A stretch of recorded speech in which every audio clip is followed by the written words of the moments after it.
Saya Riana Mardanus, Anda menyaksikan Breaking News Kompas TV. Kalau kemarin kita sudah menyaksikan bagaimana kemudian Majelis Hakim menjatuhkan vonis kepada mantan Kapolda Sumbar, Teddy Minahasa, yang kemudian vonisnya ini ternyata lebih ringan dari tuntutan jaksa penuntut umum. Hari ini kita akan menyaksikan sejumlah vonis dari terdakwa lainnya yang terjerat dalam pusaran kasus yang sama. Yang menjadi sorotan salah satunya nanti sidang pertama ini di Pengadilan Negeri Jakarta Barat adalah kalau dari jadwalnya jam 9 pagi ini adalah Dodi Prawira Negara.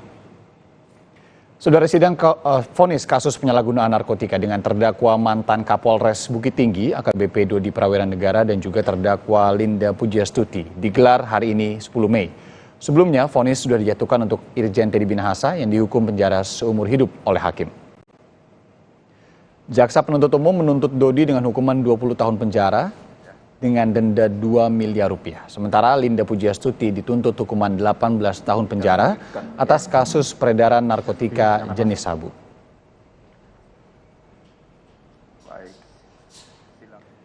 Tidak dapat menolak perintah Teddy Minahasa dan adanya relasi kuasa menjadi pembelaan terakhir Dodi Prawira Negara. Tim kuasa hukum Dodi menyatakan Dodi tidak mempunyai niat jahat dalam melakukan perbuatan yang didakwakan. Relasi kuasa terus menjadi titik penekanan di nota pembelaan dan duplik Dodi Prawira Negara. Ia terus menegaskan dirinya tidak bisa melawan perintah Irjen Teddy Minahasa sebagai atasannya. Kuasa hukum Dodi, Adriel Fiari Purba, menegaskan Dodi hanya mengikuti perintah Teddy Minahasa. Tim kuasa hukum menegaskan Dodi tidak mempunyai niat jahat dalam melakukan perbuatan yang didakwakan. Yang kesemuanya menyatakan terdakwa AKBP Dodi Prawira Negara melakukan perbuatan sebagaimana yang didakwakan oleh jaksa penuntut umum karena adanya keterpaksaan dan daya paksa sebagaimana pasal 48 KUHP dan perintah atasan yang berwenang sebagaimana pasal 51 ayat 1 KUHP, yang mana daya paksa dialami terdakwa berupa daya paksa ancaman secara psikis dan juga di bawah kendali relasi kuasa yang tidak sehat, doktrinisasi organisasi agar mentaati perintah pimpinan, dan ancaman psikologi terhadap terdakwa, sehingga terdakwa sebenarnya tidak memiliki niat untuk melakukan perbuatan sebagaimana yang didakwakan oleh jaksa penuntut umum. Dalam dakwaan, Dodi disebut membantu Teddy Minahasa mengedarkan sabu sebanyak 5 kg hasil penyitaan Polres Bukit Tinggi. Perintah akhirnya diikuti oleh Dodi meskipun sempat menolak. Sabu yang diambil diberikan kepada Linda Pujastuti yang kemudian menyerahkan sabu kepada Kompol Kasranto untuk dijual kepada bandar narkoba. Teddy Minahasa mengaku ia memang memerintahkan Dodi untuk mengganti sabu dengan tawas melalui pesan chat yang terungkap dalam persidangan. Namun, ia mengaku perintah tersebut hanya untuk menguji Dodi. Saya apa itu? Pertama, maksudnya untuk menguji saudara Dodi karena ada kejanggalan perhitungan tadi. Itu latar belakangnya yang apakah dia bermain-main atau tidak, seperti atau sebagaimana narasi yang saya sampaikan tadi. Karena fakta di lapangan saya juga sering mendapatkan, bahkan anggota saya sendiri setiap ada penangkapan dia sisihkan sebagian untuk dia hisap-hisap sendiri dan sebagainya. Demikian latar belakangnya yang Teori relasi kuasa menjadi titik kunci dari pembelaan Dodi Prawira Negara. Hukuman 20 tahun penjara menjadi beban di benaknya. Apakah teori relasi kuasa antara atasan dan bawahan ini bisa membawa keringanan hukuman? Kita nantikan putusan dari Majelis Hakim pada sidang vonis yang menanti. Informasi lebih lengkapnya kita akan simak laporan langsung dari Pengadilan Negeri Jakarta Barat. Ada jurnalis Kompas TV di sana, Dian Silitonga. Dian, sejauh ini bagaimana rencana sidang hari ini? Kalau dari rencana vonis Dodi ini akan dimulai pukul 9, kalau untuk yang lainnya seperti apa dan bagaimana dinamika di sana saat ini? Ya, Irianda, betul sekali kalau sesuai dengan jadwal sidang untuk kasus peredaran narkoba yang melibatkan mantan Kapolres Bukit Tinggi AKBP Dodi Prawiranegara ini memang akan atau rencananya akan dilaksanakan pada pukul 9 pagi nanti. Artinya memang akan berlangsung beberapa menit ke depan dari waktu sekarang. Nah, kalau di Pengadilan Negeri Jakarta Barat tentunya. Dan kalau dari persiapan yang kami pantau ini tadi pertama sudah kami pantau ada persiapan apel dari personil gabungan di Pengadilan Negeri Jakarta Barat tentu saja untuk mengawal jalannya persidangan hari ini. Kemudian juga ruang sidang utama Kusuma Atmaja yang rencananya akan digunakan dalam sidang pembacaan vonis untuk terdakwa AKBP Dodi ini juga sudah dibuka sejak pukul 8 pagi tadi. Artinya peserta sidang ini sudah diperbolehkan masuk ke ruang sidang sembari menunggu persidangan dimulai. Nah, selain AKBP Dodi Prawiranegara, hari ini juga akan dilaksanakan sidang putusan terhadap terdakwa lainnya, salah satunya adalah Linda Puji Astuti, dan informasinya nanti sesuai jadwal ini sidangnya akan digelar pada pukul 11:15 waktu Indonesia Barat di ruang sidang yang sama. Nah, kedua terdakwa ini, Irianda, nantinya akan disidangkan oleh tim majelis hakim yang sama. Mereka diantaranya adalah Yuswardi sebagai hakim anggota, kemudian juga John Sarman Saragi sebagai hakim ketua, dan Estar Oktavi sebagai hakim anggota. Tentu kita nanti akan cermati bersama apa pertimbangan yang akan disampaikan oleh majelis hakim dalam pembacaan putusannya terhadap dua terdakwa kasus peredaran narkoba yang juga melibatkan mantan Kapolda Sumatera Barat Irjen Teddy Minahasa. Kita ketahui bahwa hari sebelumnya, hari kemarin ini tepatnya, Irjen Teddy Minahasa sudah lebih dulu menjalani sidang pembacaan putusan dan hakim memutuskan Irjen Teddy Minahasa dihukum seumur hidup dan dinyatakan secara sah dan meyakinkan bersalah telah melakukan tindak pidana peredaran narkoba. Padahal kita ingat sebelumnya jaksa penuntut umum ini menuntut Teddy Minahasa dengan hukuman mati. Nah, kita akan lihat hari ini nanti apakah baik itu terdakwa AKBP Dodi Prawiranegara maupun juga Linda Puji Astuti akan mendapatkan vonis yang lebih ringan dibandingkan dengan tuntutan jaksa, atau justru sebaliknya. Saya sampaikan bahwa sebelumnya juga baik itu AKBP Dodi Prawiranegara ini telah menjalani sidang tuntutan pada Maret lalu ini dengan tuntutan jaksa penuntut umum 20 tahun pidana penjara, sementara untuk terdakwa Linda Puji Astuti ini dituntut oleh jaksa penuntut umum 18 tahun pidana penjara. Sekali lagi saya ajak kita untuk menunggu nanti seperti apa jalannya persidangan dan seperti apa putusan hakim terhadap dua terdakwa. Irianda. Dian Silitonga, jurnalis Kompas TV langsung dari Pengadilan Negeri Jakarta Barat. Terima kasih, Dian. Usai jeda kami masih akan menghadirkan sejumlah informasi dalam breaking news ini terkait dengan sidang di Pengadilan Negeri Jakarta Barat terkait dengan sidang vonis beberapa terdakwa dalam kasus pusaran jual beli narkoba yang juga melibatkan mantan Kapolda Sumbar, Irjen Teddy Minahasa. Sesaat lagi.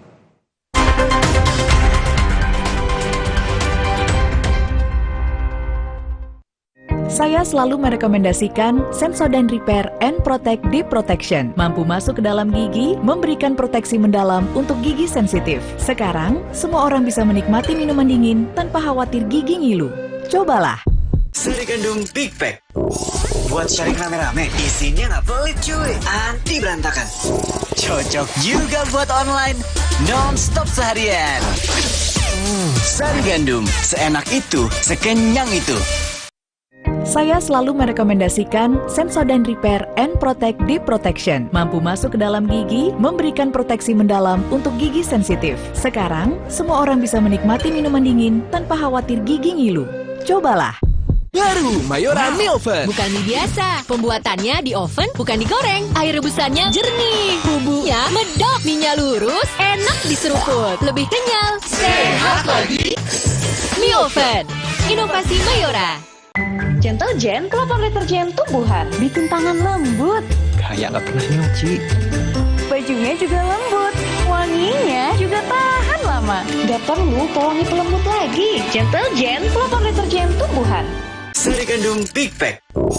Buat sharing rame-rame, isinya nggak pelit cuy, anti berantakan.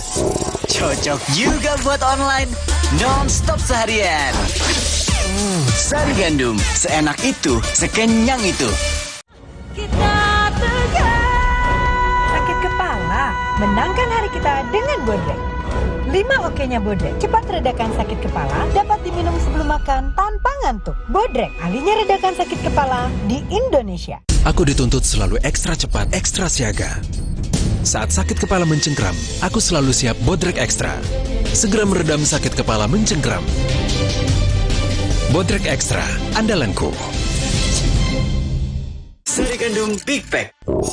Buat sharing rame-rame. Isinya nggak pelit cuy. Anti berantakan. Cocok juga buat online. Non-stop seharian. Sari gandum. Seenak itu, sekenyang itu. Baru Mayora Mie Oven. Bukan mie biasa. Pembuatannya di oven, bukan digoreng. Air rebusannya jernih. Bumbunya medok. Mie-nya lurus, enak diseruput. Lebih kenyal. Sehat lagi. Mie Oven. Inovasi Mayora. Gentle Gen, kelompok deterjen tumbuhan. Bikin tangan lembut. Kayak nggak pernah nyuci. Bajunya juga lembut. Wanginya juga tahan lama. Gak perlu pewangi pelembut lagi. Gentle Gen, kelompok deterjen tumbuhan.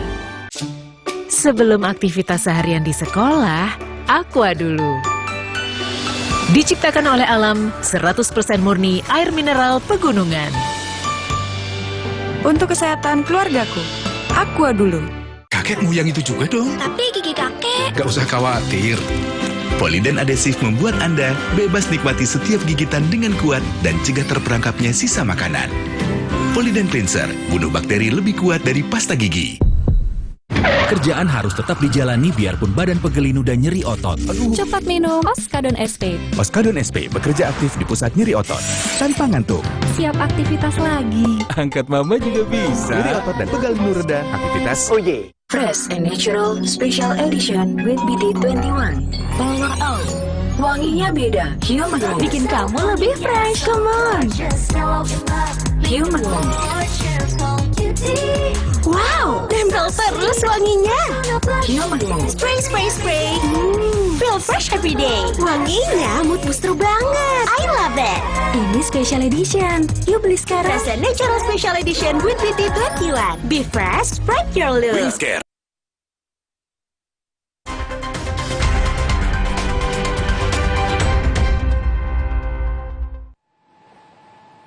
Saudara, hari ini Rabu 10 Mei, sidang putusan atau vonis terhadap mantan anak buah Teddy Minahasa, AKBP Dodi Prawira Negara digelar di Pengadilan Negeri Jakarta Barat. Di hari yang sama, hari ini mantan rekan Teddy Minahasa, Anita Pujiastuti alias Anita Cepu, juga menghadapi vonis hakim. Bagaimana kira-kira putusan hakim hari ini? Kami akan membahasnya langsung bersama pengamat kepolisian dari Institute for Security and Strategic Studies atau ISES. Ada Pak Bambang Rukminto. Selamat pagi Pak Bambang. Pagi. Dan di samping saya di studio, saudara Pak Bambang, ini ada Mas Heri Firmansyah, praktisi dan juga dosen untuk mengajar di Universitas Tarumanegara, ahli hukum pidana juga. Kemarin juga sudah berbincang banyak dengan Mas Bayu ya soal prediksi vonis untuk Teddy Minahasa yang menurut saya menarik. Karena ketika ngobrol kemarin kita dengarkan begitu bahwa ini ada celah-celah kecil yang coba untuk disuarakan para penasihat hukum kepada hakim untuk menjual apa yang kemudian bisa dianggap untuk meringankan vonis. Dan ternyata Mas Heri, vonisnya lebih ringan daripada tuntutan maksimal dari JPU, tuntutan mati. Bagaimana pendapat Anda? Yang pasti kita harus menghargai ya dan menghormati apa yang sudah diputus oleh majelis hakim ya, dengan pertimbangan yang saya rasa tidak sederhana juga, dengan mempertimbangkan dari apa yang disampaikan oleh tim kuasa hukum dan juga jaksa penuntut umum. Tapi poin yang menarik adalah kalau kita bandingkan dengan kasusnya Sambo, sama-sama Jenderal Bintang 2, terseret kasus hukum begitu ya, yang sama-sama pelik begitu. Ya.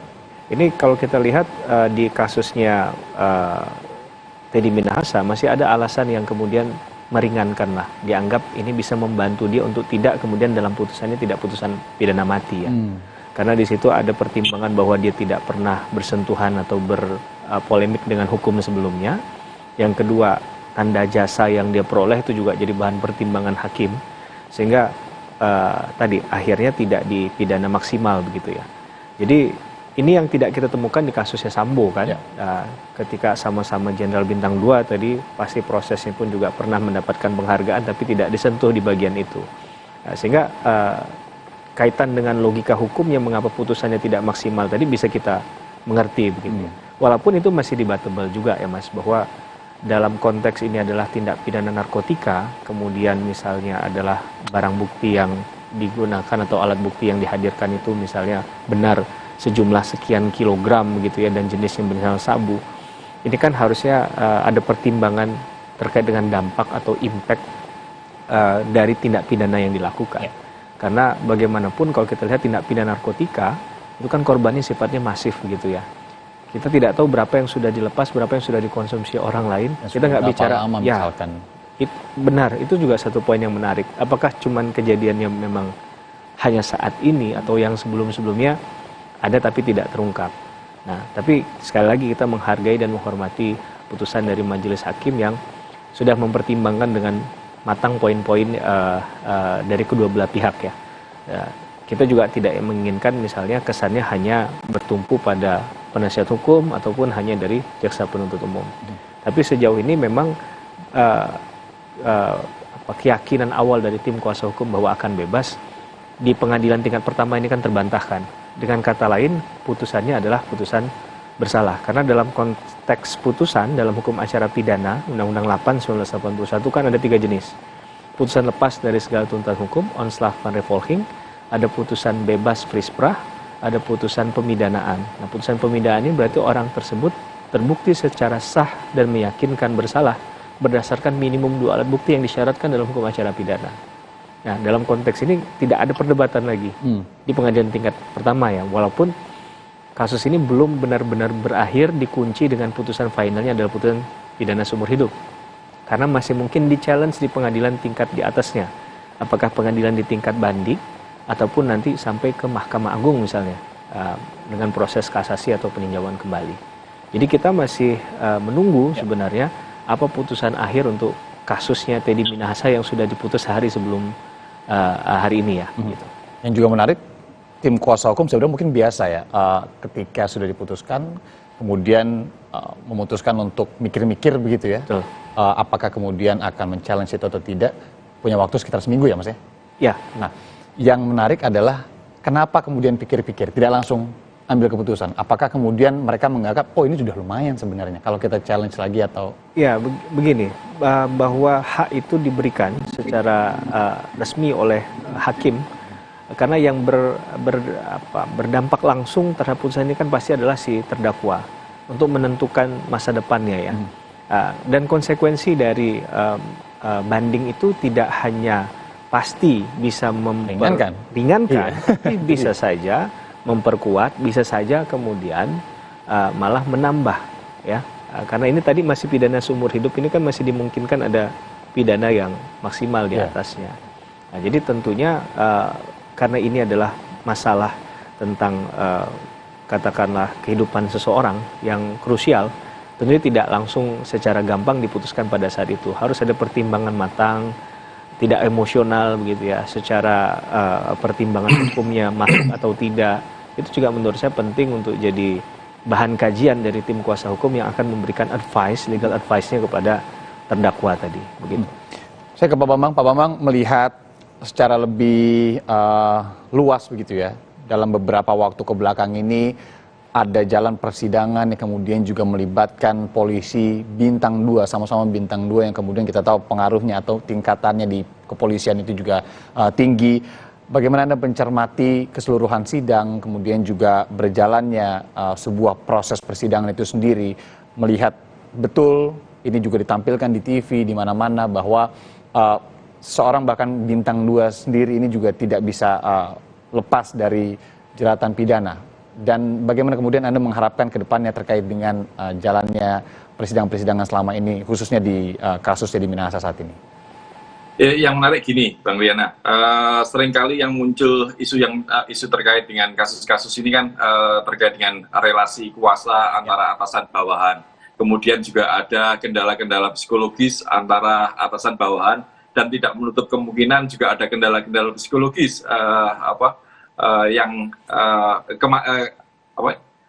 dari keputusan hakim kemarin itu, yang membedakan dengan kasus Verdi Sambo yang sudah dipidana mati, itu Verdi Sambo sudah di sidang kode etik lebih dulu dibandingkan Teddy Minahasa.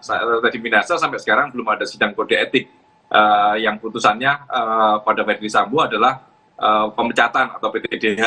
Ini mungkin juga salah satu kendala psikologis yang mempengaruhi hakim atau pihak-pihak lain gitu, sehingga keputusan itu tidak bisa maksimal yang seperti ekspektasi masyarakat selama ini seperti itu.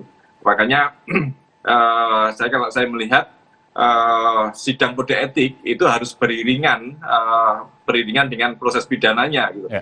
Tidak perlu menunggu inkrah sampai Mahkamah Agung, tetapi ketika penyidikan itu sudah bergulir dan kemudian sudah dilimpahkan kejaksaan, bahkan di sidang kode etik profesi Polri itu juga harus digelar. Ini juga sebagai bukti komitmen Polri untuk bersih-bersih di internalnya, tidak perlu menunggu sidang proses hasil sidang pidana itu inkrah, tetapi proses itu berjalan beriringan. Kalau itu bisa dilakukan, tentunya akan membantah asumsi-asumsi terkait kendala-kendala psikologis yang selama ini beredar, yang bisa mempengaruhi pihak-pihak lain yang berproses dalam pidana.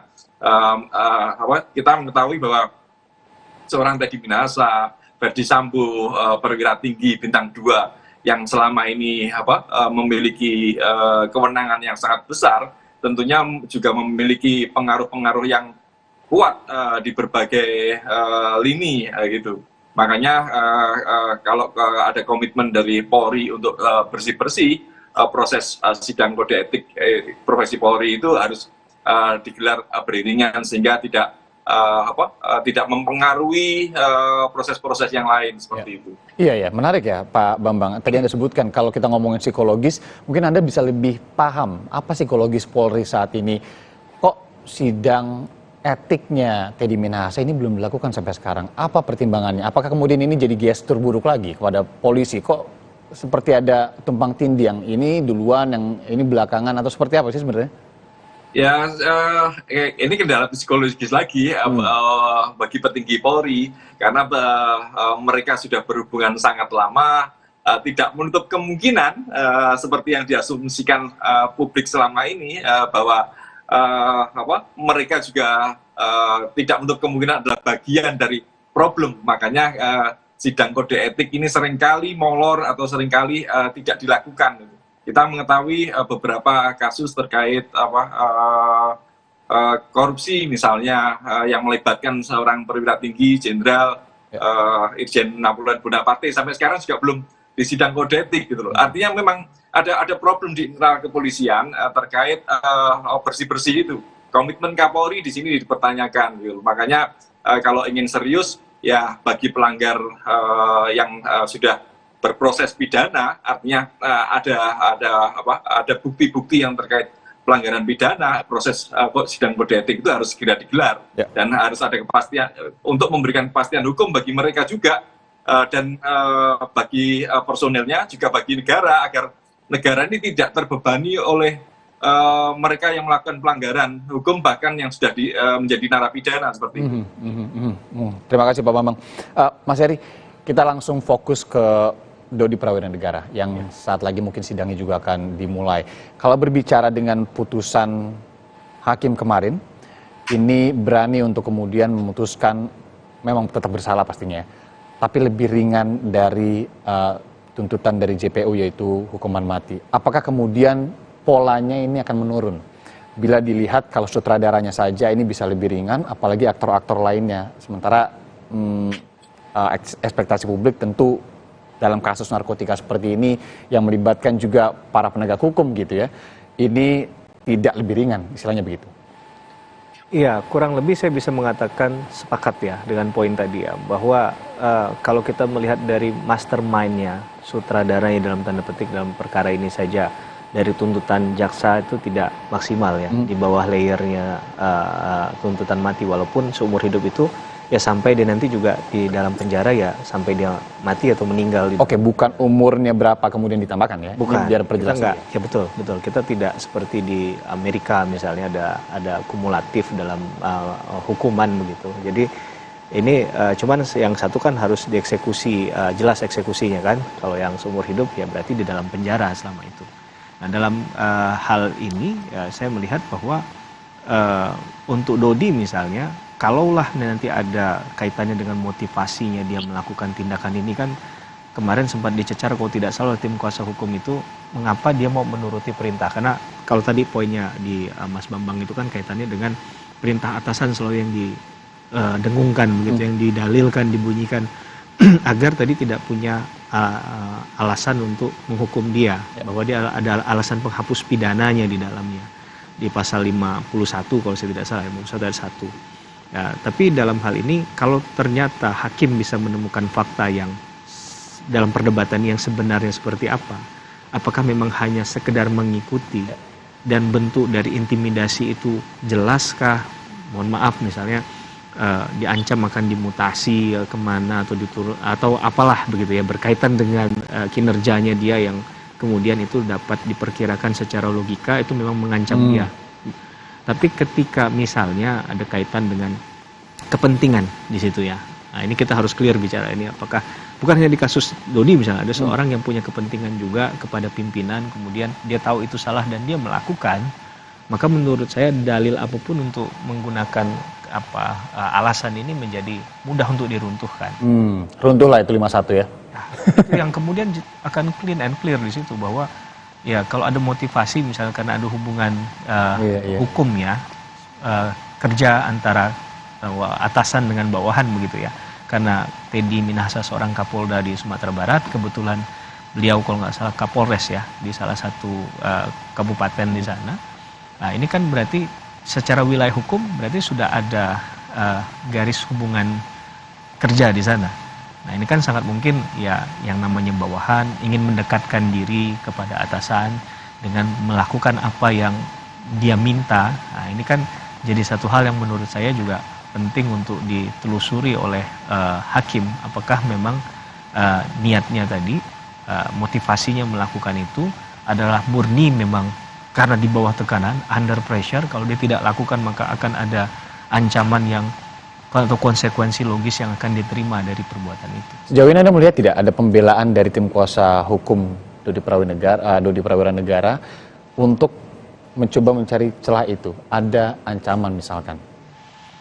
Kalau ancaman treat langsung saya mungkin tidak sempurna melihat jalannya sidang ini dengan menunjuk pada titik itu ya. Tapi kalau kita lihat ada intervensi di sana dengan komunikasi yang sempat dibunyikan juga, didengarkan di ruang sidang oleh pada saat kalau saya tidak salah ayahnya memberikan kesaksian begitu ya di ruang sidang. Itu kan ada rekaman telepon yang diperdengarkan dengan berusaha untuk menarik, mengajak begitu ya. Mungkin kalau ancaman secara langsung, kalau ada orang yang melakukan tindakan ini, dia punya pengalaman luar biasa, latar belakangnya adalah orang yang memahami akan suatu hukum ya. Jadi mungkin saja memang tidak serta-merta melakukannya dengan kekerasan tadi. Saya bilang deh, mainnya cantik gitu ya. Ya, bisa dengan perlahan begitu, tapi memang tujuannya ke arah sana. Nah, ini juga satu hal yang hakim harus jeli melihat itu kan. Jadi bolehlah berdalil bahwa dia hanya melakukan karena perintah, tapi bagian ini harus bisa dikupas lebih baik agar nextnya kita tidak berharap ada lagi kasus Teddy Minahasa yang lain di Polri ataupun di lingkungan manapun, di institusi manapun. Tapi kalaulah ini terjadi, maka kita bisa membuat satu lesson learn gitu ya, pembelajaran bersama, mana yang bisa kita katakan ini sebagai perintah atasan, mana yang tidak. Walaupun sebenarnya di KUHAP itu sudah jelas, kalau perintah atasan ya tentunya tidak harus bertentangan dengan aturan hukum, kan begitu. Kalau bertentangan dengan aturan hukum ya nggak boleh dilakukan, dan sifatnya kan tertulis. Kalau kita lihat dari kasus-kasus Sambo, masuk ke kasus Teddy Minahasa, itu sifatnya tertulis resmi hampir tidak ada. Kalaupun yang kemarin dikatakan ada bentuk sprindik dan lain sebagainya, itu kan masih diperdebatkan. Karena menurut Teddy, kalau tidak salah ya, dia mau mengeluarkan tapi kemudian ditolak oleh yang diperintahkan begitu. Nah ini kan harus dibuat aturan yang rigid begitu, bahwa siapapun yang memberikan perintah begitu kan, selama itu bukan bukan satu hal yang harus urgently required, ya tetap juga harus ada aturan yang sifatnya tertulis tadi. Karena bagaimanapun perbuatan tadi harus dipertanggungjawabkan di ujungnya. Nah, ketika harus dipertanggungjawabkan dan tidak ada bukti dan kemudian ada persoalan hukum di dalamnya, ini akan saling menyalahkan nantinya. Jadi kita tidak bisa mengetahui lagi yang benar ini si A atau mulutnya si B atau tindakan si C dan lain sebagainya. Perang narasi yang kemudian kita sering dengar ketika sidang Sambo kemarin. Oke, nanti kita lanjutkan terlebih juga ke Pak Bambang bagaimana kemudian aturan-aturan tertulis ini apakah di kepolisian sebenarnya terkait dengan relasi kuasa, perintah atasan ke bawahan yang kemudian kok melanggar hukum, tapi sepertinya ada ketakutan yang kemudian memaksakan si bawahan ini tetap melakukan hal tersebut. Apakah peraturan-peraturan tertulis ini ada, dan kalau ada kenapa kemudian ini seperti tidak ada begitu ya? Nanti kita kembali sesaat lagi di Breaking News Kompas TV, saudara.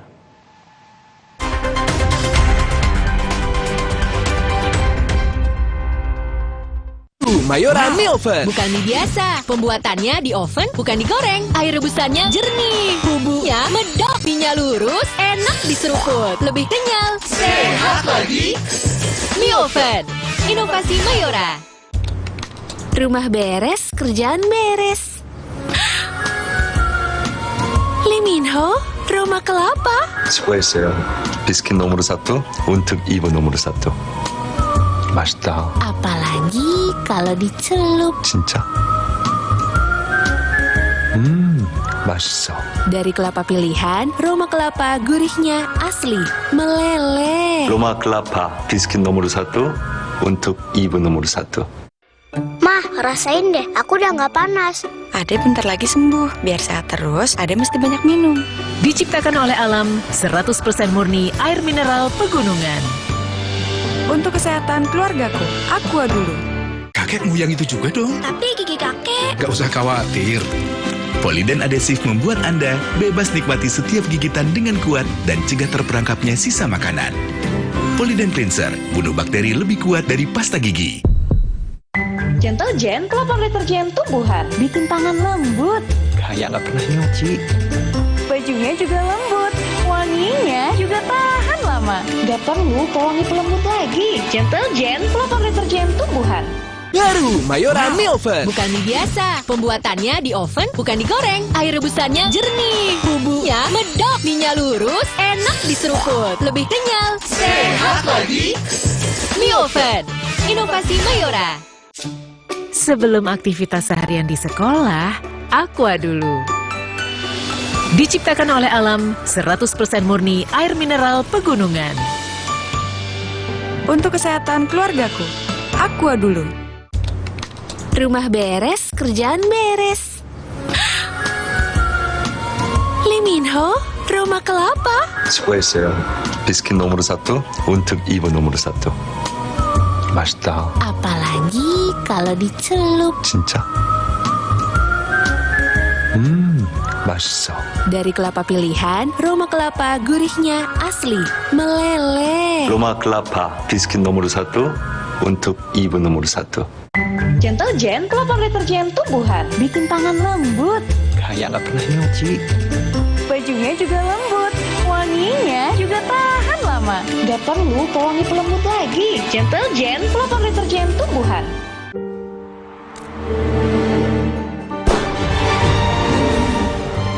Di mana ada kekuatan, di sana ada kebaikan. Dukung mereka dengan kebaikan susu dan gandum dari Biskuat. Kekuatan yang baik dari dalam. Buat gue, cuma ada satu kecap. Kecap sedap kedelai hitam spesial. Hitam kecapnya pekat. Ngebers di mulut. Lumer di lidah. Lebih kental, lebih wangi. Sedap. Wilgos approve. Kecap sedap kedelai hitam spesial. Looks good, tastes good. Dari Wings Food. Rumah beres, kerjaan beres. Lee Min-ho, rumah kelapa. 수고했어요. 비스킷 nomor 1 untuk ibu nomor 1. 맛있다. Apalagi kalau dicelup. 진짜? 맛있어. Dari kelapa pilihan, Roma kelapa gurihnya asli, meleleh. 로마 kelapa 비스킷 nomor 1 untuk ibu nomor 1.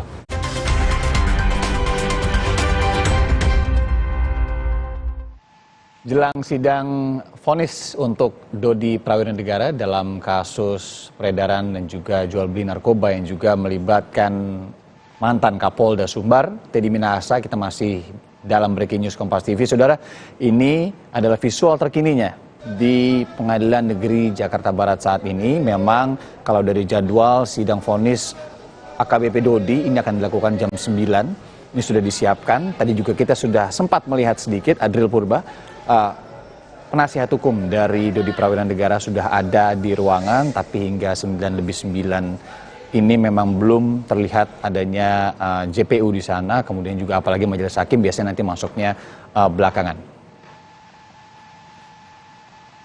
Saudara, hakim menjatuhkan pidana penjara seumur hidup kepada mantan Kapolda Sumatera Barat Irjen Teddy Minahasa dalam kasus narkoba.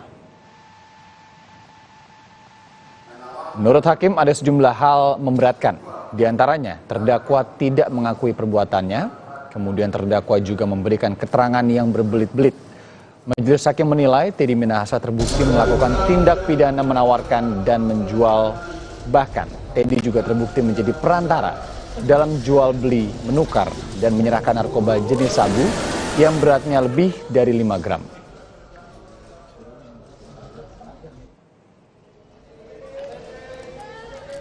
Sementara itu, penasihat hukum Teddy Minahasa, Hotman Paris Hutapea, menilai banyak pembelaan terdakwa yang diabaikan.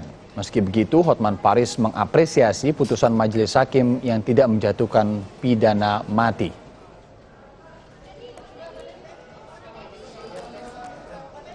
Yang pertama, syukur bukan hukuman mati, itu dulu.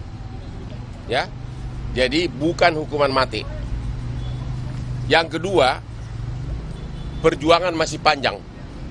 Masih ada banding, kasasi, dan PK.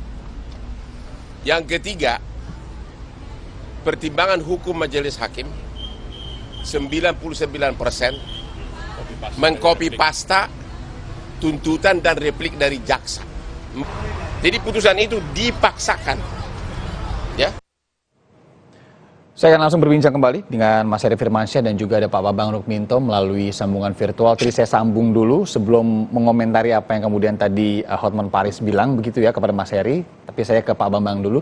Pak Bambang, kalau melihat atau tadi apa yang saya sampaikan sebelum jeda, bagaimana kemudian Mas Heri sebenarnya sudah menyatakan dalam peraturan tertulisnya itu selama aturan atasan itu dinilai tidak sesuai norma atau aturan yang berlaku di Indonesia begitu, sebaiknya tidak dijalankan juga. Tapi kalau di kepolisian sendiri, apa aturan tertulisnya? Mungkin aturan etik ya, kita bisa lebih bilang seperti itu, di mana bisa saja bawahan ini tidak mematuhi perintah atasan bila mana terjadi perintah atasan yang kemudian kita lihat dari beberapa kasus belakangan ini yang sepertinya ini melanggar norma etika masyarakat, apalagi peraturan perundang-undangan dan juga bisa masuk ke ranah pidana. Apa sih peraturan etiknya di kepolisian? Salah satu bentuk profesionalisme itu kan harus tegak lurus pada aturan gitu loh. Makanya perintah-perintah pun juga harus sesuai dengan aturan gitu. Di kepolisian ada Perpol 7 tahun 2022 yang barusan tahun kemarin ditandatangani oleh Pak Listio Sigit terkait dengan etika dan disiplin Polri itu. Semua mengatur terkait dengan salah satunya terkait dengan perintah atasan. Norma kelembagaan itu terkait dengan larangan dan kewajiban bagi personel kepolisian. Larangannya tentunya terkait dengan perintah ini melarang personil untuk mematuhi perintah atasan yang melanggar peraturan gitu, melanggar perundang-undangan seperti itu. Ya. Itu sudah jelas. Jelas berarti ya? Sudah sangat jelas sekali. Makanya yang menjadi problem di kepolisian ini sebenarnya bukan terkait dengan ada atau tidak ada peraturan. Peraturannya sudah terlalu banyak. Yang menjadi masalah itu adalah kultur-kultur. Terkait kultur militeristik yang masih melekat di kepolisian gitu. Makanya kalau kemarin dalam kasus Verdi Sambo misalnya, kita bisa memaklumi seorang Eliezer yang siap perintah jenderal gitu, karena dia adalah seorang anggota BRIMOB yang merupakan salah satu paramiliter di kepolisian. Kemudian ini sangat berbeda sekali dengan Dodi Prawira Negara yang seorang perwira tinggi, perwira menengah dengan jabatan yang cukup bagus sebagai seorang Kapolres, bukan dari latar BRIMOB, tentunya mengetahui aturan-aturan main itu, bahwa perintah itu harus tertulis gitu. Kalau perintahnya tidak tertulis ya ini perintah apa? Makanya kalau kemudian kemarin di persidangan Teddy Minahasa mengatakan bahwa itu hanya untuk memancing atau Dodi Prawira Negara, apakah dia benar melakukan perintahnya melanggar peraturan atau tidak? Hal-hal itu kan tidak bisa dikonfirmasi karena tidak ada secara tadi yang disampaikan Mas Heri, tidak ada bukti-bukti tertulis secara administrasi gitu. Makanya yang membedakan profesionalisme ini di situ, terkait dengan perintah yang disertai dengan administrasi perintah itu. Dalam sidang kemarin misalnya juga ada pengakuan terkait penyidikan sampai ke Laut Cina Selatan, itu kan juga abu-abu karena tidak ada perintah secara administrasi, tidak ada bukti-buktinya seperti itu, Mas. Oke, nanti itu juga menarik sih, kita akan bahas lagi, tapi kita lihat dulu, ini di Pengadilan Negeri Jakarta Barat, kita coba akan menuju ke sana. Ini adalah penasihat hukum dari Dodi Prawira Negara yang sedang memberikan keterangan. Kita dengarkan bersama saudara. Semua perbuatannya apapun itu, ya, sampai kemarin tidak mengakui perbuatannya, itu saja bisa turun dari tuntutan mati menjadi seumur hidup. Apalagi Pak Dodi, kan gitu. Apalagi Pak Dodi yang sudah berperan penting untuk mengungkap perkara ini, bekerja sama dengan penegak hukum, ya. Ya, harapan kami Pak Dodi, Ibu Linda dan Samsul Ma'arif yang sudah mengungkapkan secara jujur, ya, tidak berbelit-belit, ya kan Pak Tem kemarin kan katanya berbelit-belit yang memberatkan. Semua secara lugas diungkapkan di persidangan, ya kan. Jadi harapan kami Pak Dodi, Bu Linda dan Samsul Ma'arif hari ini ditetapkan sebagai justice kolaborator, dan konsekuensinya adalah seperti amanat undang-undang, vonisnya paling ringan, kan gitu. Vonisnya ringan. Itu harapan kami. Dari para klien atau ada pihak keluarga datang nggak, Bang? Harusnya ada, tapi saya belum lihat. Kayaknya istrinya Pak Dodi, anaknya Bu Linda juga katanya sih mau hadir. Udah. Tapi yang anaknya yang laki-laki kayaknya. Gimana?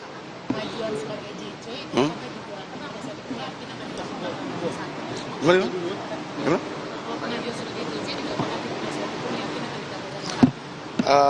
Kalau ditanya yakin, kami yakin. Kami optimis bahwa putusan hakim yang mulia hari ini pasti mencerminkan rasa keadilan. Tapi kami nggak mau mendahului. Namun semua sudah kita sajikan yang terbaik di persidangan. Semuanya, semua fakta persidangan, semua bukti sudah kami sampaikan. Besar harapan kami, keadilan ada untuk Bu Linda, Pak Dodi, dan Pak Samsul Ma'arif, dan Pak Kompol Asratu. Udah. Kami nggak mau mendahului. Oke, terima kasih. Assalamualaikum. Mari. Kita kembali berbincang dengan Mas Heri Firmansyah, kemudian juga masih ada Pak Bambang Rukminto melalui sambungan virtual.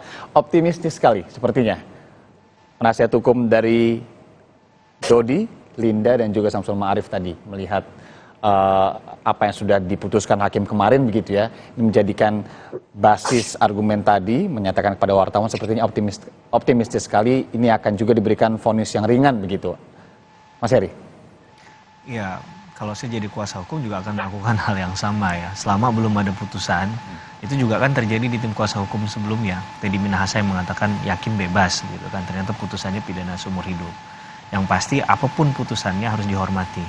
Nah, itu memang landasan hukum yang harus dimengerti di situ ya. Tapi untuk Linda misalnya, ini kan berapa kali dinyatakan sebagai cepu. Nah, ini juga untuk perbaikan sistem peradilan pidana kaitannya dengan penanganan atau pemberantasan tindak pidana narkotika ke depan. Bagaimana kemudian kategorisasi cepu itu? Bagaimana ya, ini kan harus ada aturan mainnya. Jangan karena kedekatan, karena punya kekuasaan, kewenangan kemudian bisa mengangkat sembarang orang jadi cepu. Harus ada terbukalah gitu ya, sistem ini harus dibuka agar bisa dinilai layak atau tidak ya, sehingga hal ini tidak terjadi lagi, tidak terulang kembali. Kemudian juga poin ketika dia mengatakan sebagai pembelaan, ini kan menarik ya, semua orang pasti menyatakan pembelaannya tidak bersalah, ataupun kalau bersalah ini saja yang dilakukan. Nah, ini kan harus bisa digali faktanya oleh hakim dalam pertimbangannya juga. Apakah misalnya dalam konteks Linda, apakah benar Linda itu jadi cepu sudah berapa lama? Kemudian apa kasus yang sudah diungkap, itu kan juga harus berdasarkan by data, gitu kan? Bukan hanya dari argumentasi, hanya mendasarkan pada kata-kata saja, tanpa disandingkan dengan data tadi. Maka menurut saya ini jadi penting untuk menggali, sehingga kalaupun putusan hari ini Linda itu secara hukum memang mendapatkan haknya untuk lebih rendah dari tuntutan jaksa, itu bisa dimengerti secara logika hukum, karena dia pernah juga seperti layaknya tadi Teddy Minahasa ada pertimbangan alasan untuk meringankan karena ada kontribusinya dalam penanganan atau pemberantasan tindak pidana narkotika. Di poin yang sebelum tadi dibicarakan juga ke Mas Bambang, itu yang menarik adalah menurut saya penting untuk dari tingkatan Akpol, Akademi Kepolisian, sampai ke level jenjang ke Sespim, masuk ke Sespati misalnya, itu masalah etik ini juga mungkin perlu ditambahkan kalau ada jumlah nominal SKS-nya minimal 2 SKS untuk dibahas. Begitu ya, karena ini berdasarkan kasus yang lagi hangat, gitu. Dan ini mohon maaf, banyak dari mereka yang kemudian diputus bersalah dengan pidana yang tidak main-main sampai maksimal, itu alasannya karena merusak citra institusi kepolisian yang sudah susah payah dibangun oleh banyak orang, ribuan orang, dari Kapolri yang kita kenal Pak Hugeng dengan luar biasa, dan juga Kapolri yang lain. Ini akan sekejap bisa rusak hanya dari oknum-oknum yang tidak bertanggung jawab tadi. Maka jangan jadikan bagian hal ini menjadi tidak terlalu secara porsi tidak begitu penting gitu ya. Karena untuk saat ini mungkin secara perbaikan itu kan yang diinginkan oleh masyarakat adalah hal yang nyata ya. Konkretnya ya mungkin tadi ada sosialisasi bahwa sekarang tuh di Akpol pendalaman terkait hal ini itu lebih dipertajam lagi. Karena mereka yang akan memegang tongkat komando kan. Mereka yang akan memberikan perintah kepada bawahan, mereka yang jadi contoh bagaimana kemudian di lapangan itu peran sentral dari pimpinan itu penting. Kalau pemimpinnya singa, pemberani, yang terutama pasti di bawahnya juga akan berlaku hal yang sama. Keberaniannya layaknya seekor singa begitu kan. Tapi kalau dalam konteks bahwa ada hal yang tidak tersampaikan, hanya katakanlah hanya menjalankan profesinya saja, ini yang kita tidak harapkan hanya dari sekedar kasus kemudian kita angkat bahwa Teddy Minahasa adalah Jenderal Bintang 2. Apa yang kemudian kontribusinya bagi perbaikan institusi kepolisian secara keseluruhan. Tentunya kita tidak menginginkan bahwa kepolisian menjadi bahan untuk kemudian diserang begitu ya oleh publik, hanya karena memang ada beberapa oknum yang bertindak di luar dari konteks tadi, dan akibatnya sangat fatal begitu. Oke, mungkinkah begitu ya, nanti kita ke Pak Bambang juga, untuk kemudian melihat dalam jangka waktu, kalau tidak bisa kita bilang dekat, tapi menengah lah jangka waktunya, ada sesuatu yang nyata seperti apa yang dibilang sama Mas Heri tadi, salah satunya di bidang misalkan akademi kepolisian itu sendiri, dari awal sudah dibentuk sesuatu etika-etika yang kemudian ini bisa menopang mereka untuk menjadi let's say ke depannya lebih baik dari sekarang gitu ya. Nanti kita akan bahas itu lebih dalam lagi, tetap di Breaking News Kompas TV, saudara.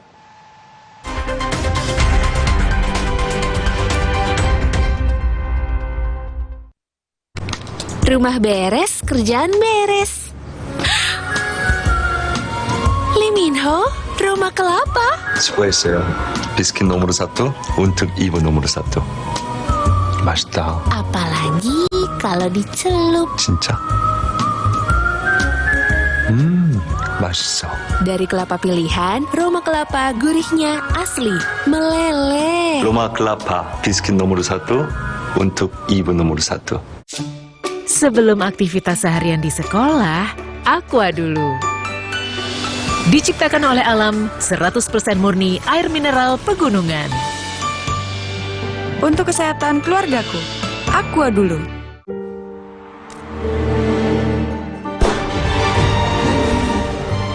Di mana ada kekuatan, di sana ada kebaikan. Dukung mereka dengan kebaikan susu dan gandum dari Biskuat. Kekuatan yang baik dari dalam. Duh, susah banget dibersihin. Surprise!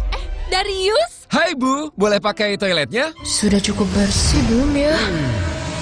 Pantas Ibu cemas. Pembersih lantai buat lantai. Biasa pakai ini kok. Pindah ke cara baru. Harpic, ahlinya toilet. Formula lebih kental, menghilangkan noda dan kerak dengan lebih mudah, hanya dalam 5 menit.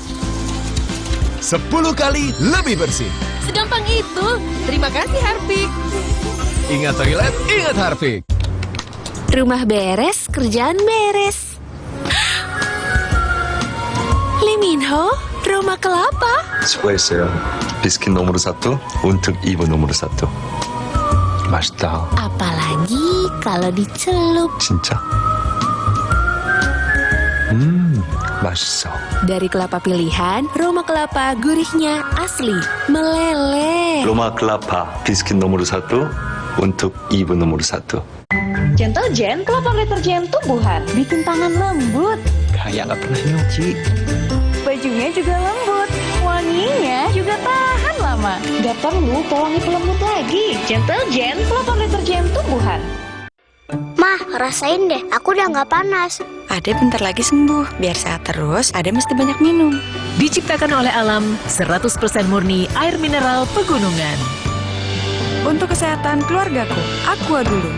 Sari Gandum Big Pack. Buat sharing rame-rame, isinya nggak pelit cuy, anti berantakan. Cocok juga buat online, non-stop seharian. Sari Gandum, seenak itu, sekenyang itu.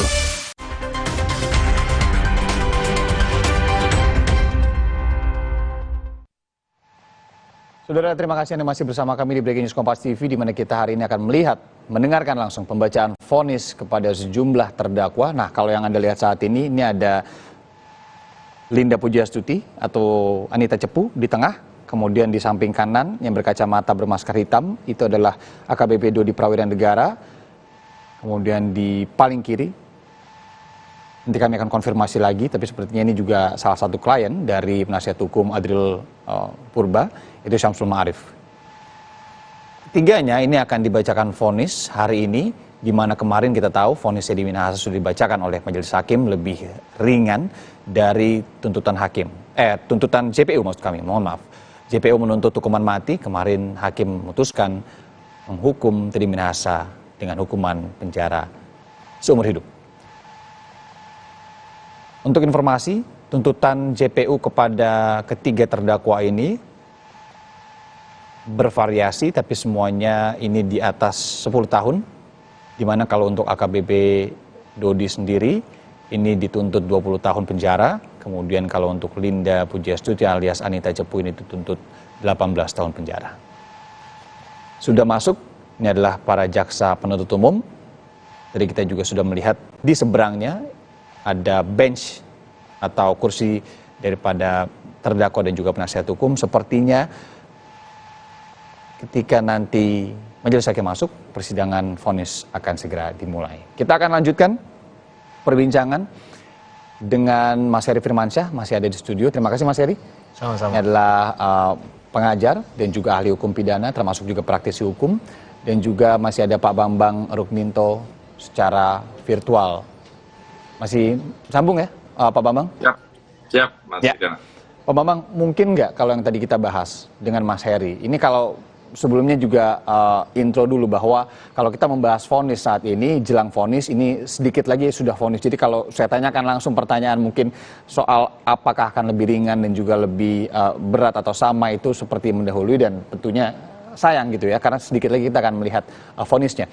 Tapi masalah etika tadi menarik sekali, di mana Mas Heri menyatakan bahwa berani nggak kira-kira polisi untuk membuat aturan-aturan baru yang lebih antisipatif. Jadi kalau melihat misalkan sekarang dibuat peraturan setelah terjadi hal seperti ini, seperti buka payung udah kehujanan duluan, antisipasi lain yang mungkin lebih ke jangka panjang di Akpol misalkan, membuat suatu peraturan yang memang lebih banyak lagi soal etika ini, dengan harapan para lulusan-lulusan Akpol nantinya perwira-perwira mudanya ini bisa let's say lebih mengikuti aturan-aturan yang berlaku dalam base perspektif etika di sana. Pak Bambang.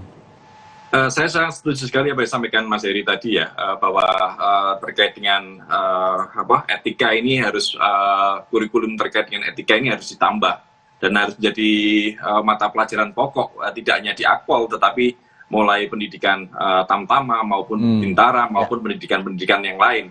Dan tidak cukup di situ saja, ini juga harus seringkali diulang-ulang terus sehingga menjadi semacam doktrin gitu loh. Karena saya melihat mengapa ini kasus-kasus ini terjadi, karena lunturnya doktrin di kepolisian gitu.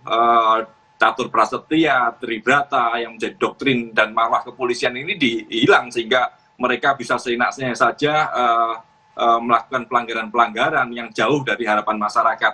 Tapi terlepas dari pendidikan, itu yang lebih penting sebenarnya juga di perubahan sistem di internal kepolisian terkait dengan meritokrasi. Gitu.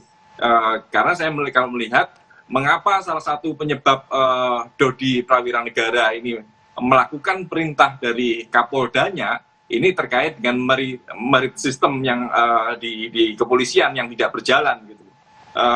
Ada ketakutan dan bagi lulusan Akpol atau personil-personil yang berharap dia berkarir sampai jenjang tinggi, itu melihat keseharian mereka bagaimana promosi itu tidak dilakukan dengan merit system, dengan meritokrasi gitu.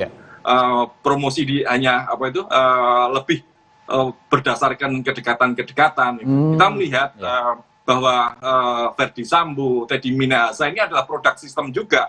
Mereka berkarir, mereka dipromosikan sampai jenjang yang sangat tinggi, itu juga hasil dari sistem itu. Makanya kalau kita hanya membalik kepada pendidikannya saja tanpa ada perubahan sistem terkait pengembangan SDM di kepolisian, ya ini akan menjadi nonsen lah, hanya omong kosong aja, tapi tidak ada perubahan yang signifikan dan konkret gitu. Karena relasi kuasa itu terbentuk kendala-kendala kuasa, terus kendala psikologis itu terbentuk seiring waktu juga, ketika mereka melihat tidak ada promosi itu tidak dilakukan dengan benar dan hanya dilakukan karena kedekatan-kedekatan kelompok, kedekatan-kedekatan politis, kedekatan-kedekatan daerah yang muncul ya akhirnya mereka tidak profesional seperti itu, Mas Idam. Baik, terima kasih penjelasannya Pak Bambang. Ini jadi saya dengarnya merinding juga ya kalau udah ngomongin produk sistem tadi ya. Bukan cuma polisi, karena kalau ngomongin sistem dan juga produknya ini bagaimana kita lihat Indonesia segini besar dan tentu ya getar juga ya melihat bagaimana kemudian adanya kasus-kasus seperti ini. Tentu jangan sampai ini juga tertular di titik-titik lainnya. Saya mau klarifikasi sedikit, tadi saya mohon maaf, saya salah sebut bahwa yang di sebelah kirinya Linda Pujastuti itu adalah Kasranto. Itu adalah salah satu klien yang juga di bawah penasihat hukum yang sama dengan Linda dan juga AKBP Dodi. Ia dituntut 17 tahun penjara dan juga akan menjalani sidang vonis hari ini begitu ya. Saya ke Mas Heri. Mas Heri, kalau kita lihat sedikit tarik ke belakang kasusnya Eliezer Sambo gitu, yang kemudian ada status JC yang sudah disematkan oleh LPSK, kemudian juga itu menjadi pertimbangan hakim tentunya. Kalau di kasus ini tadi sempat dibilang oleh penasihat hukum bahwa semoga ditetapkan menjadi JC. Ini agak-agak abu-abu sedikit. Sebenarnya kan kalau pengajuannya tidak diterima oleh LPSK. Tapi apakah kemudian pengajuan itu sendiri bisa menjadi pertimbangan hakim? Iya, hakim punya kewenangan luar biasa ya dalam hal ini. Tapi kan memang kalau kita bicara normatifnya, semuanya berasal dari permohonan. Kalau tidak ada permohonan, maka mungkin tidak akan diproses. Tapi hakim menilai dalam konteks kita memahami JC ini, kalau hanya bicara pada keringanan hukuman karena informasi yang diberikan bernilai guna untuk membuka kotak Pandora dari suatu perkara, maka kita akan bisa membacanya itu nanti dari pertimbangan hukum hakimnya. Sehingga kalaulah putusannya tadi lebih rendah, katakanlah 8 tahun atau 7 tahun. Karena kalau kita lihat Eliezer kan dari tuntutan itu jauh sekali sampai pada putusannya 1,5 tahun saja. Itu berkali-kali lipat dapat dalam tanda petik ya diskonnya karena informasi yang diberikan tadi. Tapi kan ini kan tidak bisa dikatakan apple to apple ya. Kasusnya Linda, tindak pidana narkotika, dengan kasusnya Sambo itu dua hal yang berbeda. Belum lagi kalau kita lihat ya, kita kulik lagi faktanya, bisa saja sangat jauh berbeda. Apa yang disampaikan oleh Eliezer itu apakah benar-benar under pressure, di sisi lain dalam konteks bahwa hanya dia yang menyatakan A, sedangkan yang lain berbeda semua untuk mendukung waktu itu faktanya yang disampaikan oleh Sambo, ini juga berbeda. Tinggal kita lihat di mana letak keyakinan hakim ya, karena fakta hukumnya sudah dibuka semua. Pil hakim ya bahasanya. Ya, bagaimana hakim menakar, menimbang ini, kemudian menyeleksi ini yang masuk fakta, ini yang tidak. Ini yang perlu untuk kita lihat. Karena itu tadi mungkin ada bagian dari kuasa hukum yang menyatakan 99% menurut kuasa hukum Teddy Minahasa, putusan itu mengcopy paste dari tuntutan dan juga replik. Nah, ini yang copy paste, kemudian juga putusan dipaksakan. Nah, itu poin yang yang tadi dibicarakan kan. Ini yang mau kita sampaikan bahwa tidak berarti apa yang disampaikan oleh jaksa itu pasti seluruhnya benar, itu akan di-challenge di pembuktian, dan sebaliknya apa yang disampaikan oleh kuasa hukum juga tidak sepenuhnya benar. Batu ujinya adalah di pengadilan. Hakim yang akan kemudian menentukan oh ini yang benar, ini yang tidak. Mendasarkan pada apa? Tentunya alat bukti yang disajikan. Alat bukti yang disajikan katakanlah saksi, ada 5 atau 10 saksi yang dihadirkan. Apakah mereka keterangannya bertentangan, berdiri sendiri, atau saling memperkuat? Kalaupun saling memperkuat, analisis hakim kalau saya yakin dengan perkara ini sudah sangat tajam, mumpuni karena sudah pengalaman ya. Jauh sekali pengalaman beliau untuk menangani perkara ini, luar biasa. Jadi tentunya akan melihat dari konteks apakah ada pertentangan keterangan saksi itu yang kemudian bisa dipahami ini keterangan yang sebenarnya atau tidak. Di level tertentu, hakim jika bisa menilai hal tersebut, itu menurut saya satu hal yang sangat luar biasa dan penting dalam pembuktian. Karena keterangan saksi itu adalah salah satu alat bukti yang utama sekali dalam membuka adanya satu tindak pidana ya. Apakah benar dia pelakunya? Karena saksi ini kan orang yang melihat, mendengar, dan mengalami sendiri. Nah, walaupun sekali lagi kalau kita mau bicara pada banyak kasus, bisa saja ada yang direkayasa, misalnya ada yang didesain. Ini juga harus ada kehati-hatian dalam hal praktik di pengadilan, agar hakim ya tidak kemudian dinilai salah begitu dalam mempertimbangkan. Tapi yang mau saya katakan apa? Bahwa jangan berharap satu putusan itu sangat baik, adil, memenuhi rasa keadilan, kalau kita tidak melihat utuh kasus ini, dari proses penyidikan, penuntutan, sampai pemeriksaan di sidang pengadilan, sampai pada putusannya. Kalau kita bisa membacanya secara utuh tadi, kita compile secara utuh tadi, mungkin menurut saya bisa ada kesimpulan yang tidak akan jauh dari faktanya, atau bisa kita pertanggungjawabkan.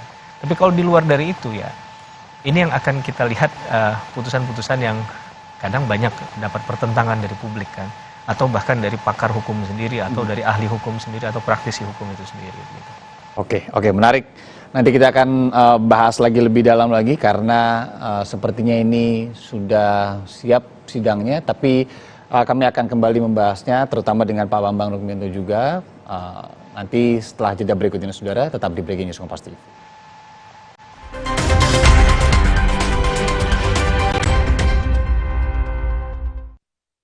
Mah, rasain deh, aku udah nggak panas. Ade bentar lagi sembuh. Biar sehat terus, Ade mesti banyak minum. Diciptakan oleh alam, 100% murni air mineral pegunungan. Untuk kesehatan keluargaku, Aqua dulu. Baru, Indomie Ramen Series. Rasanya otentik Jepang. Ada Indomie Tori Miso, paduan kuah kental gurih dan aromanya bikin nagih.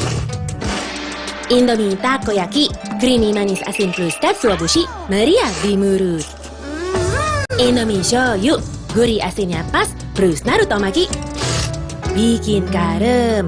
Indomie Ramen Series, nikmat otentiknya memuaskan.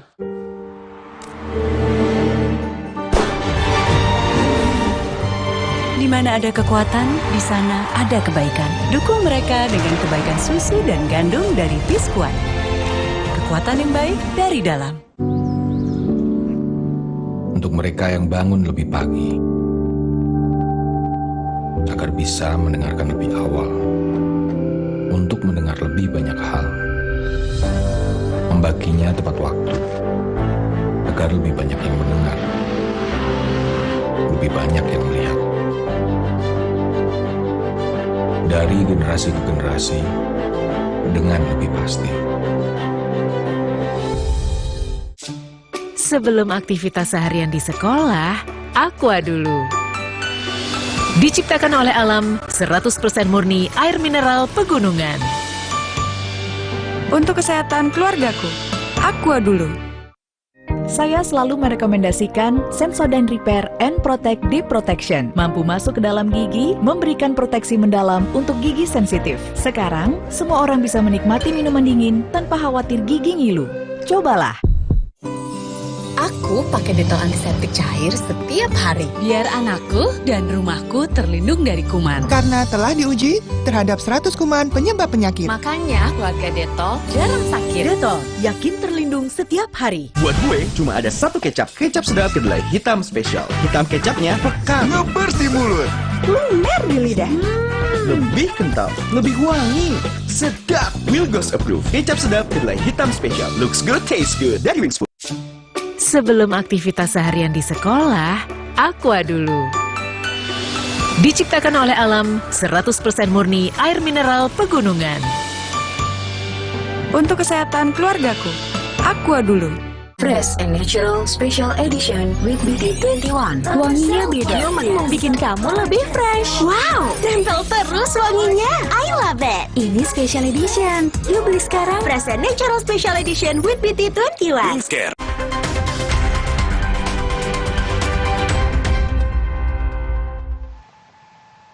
Hari ini, Saudara, Rabu 10 Mei, sidang putusan terhadap mantan anak buah Teddy Minahasa, AKBP Dodi Prawira Negara, ini akan digelar di Pengadilan Negeri Jakarta Barat.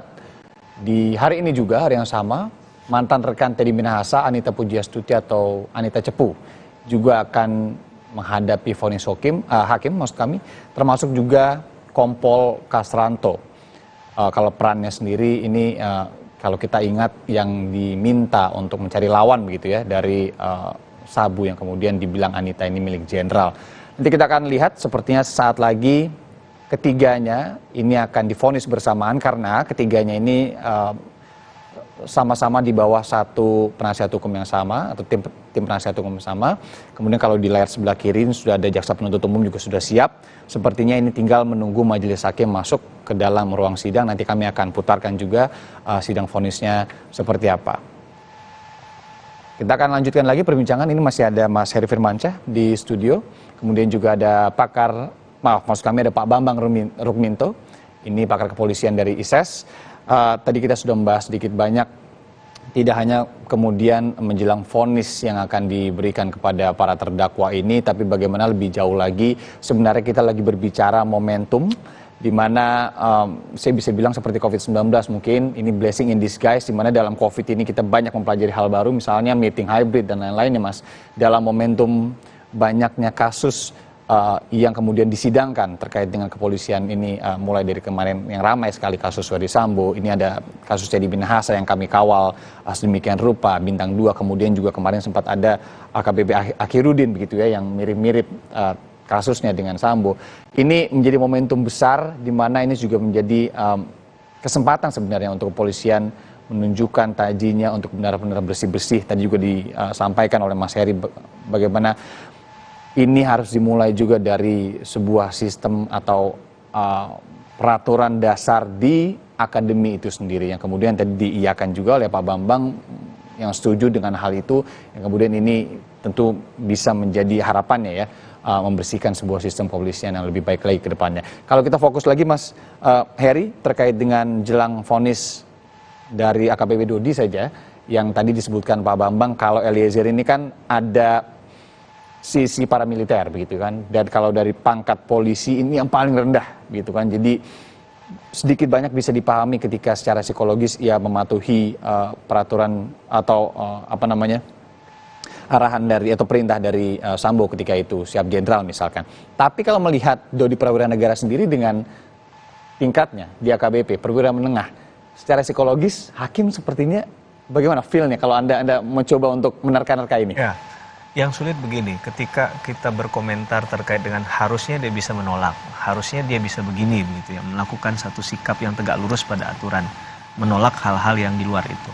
Pasti nanti dikaitkan ya, Anda tidak pada kultur yang sama, Anda tidak berasal pada institusi tersebut, jadi Anda nggak tahu.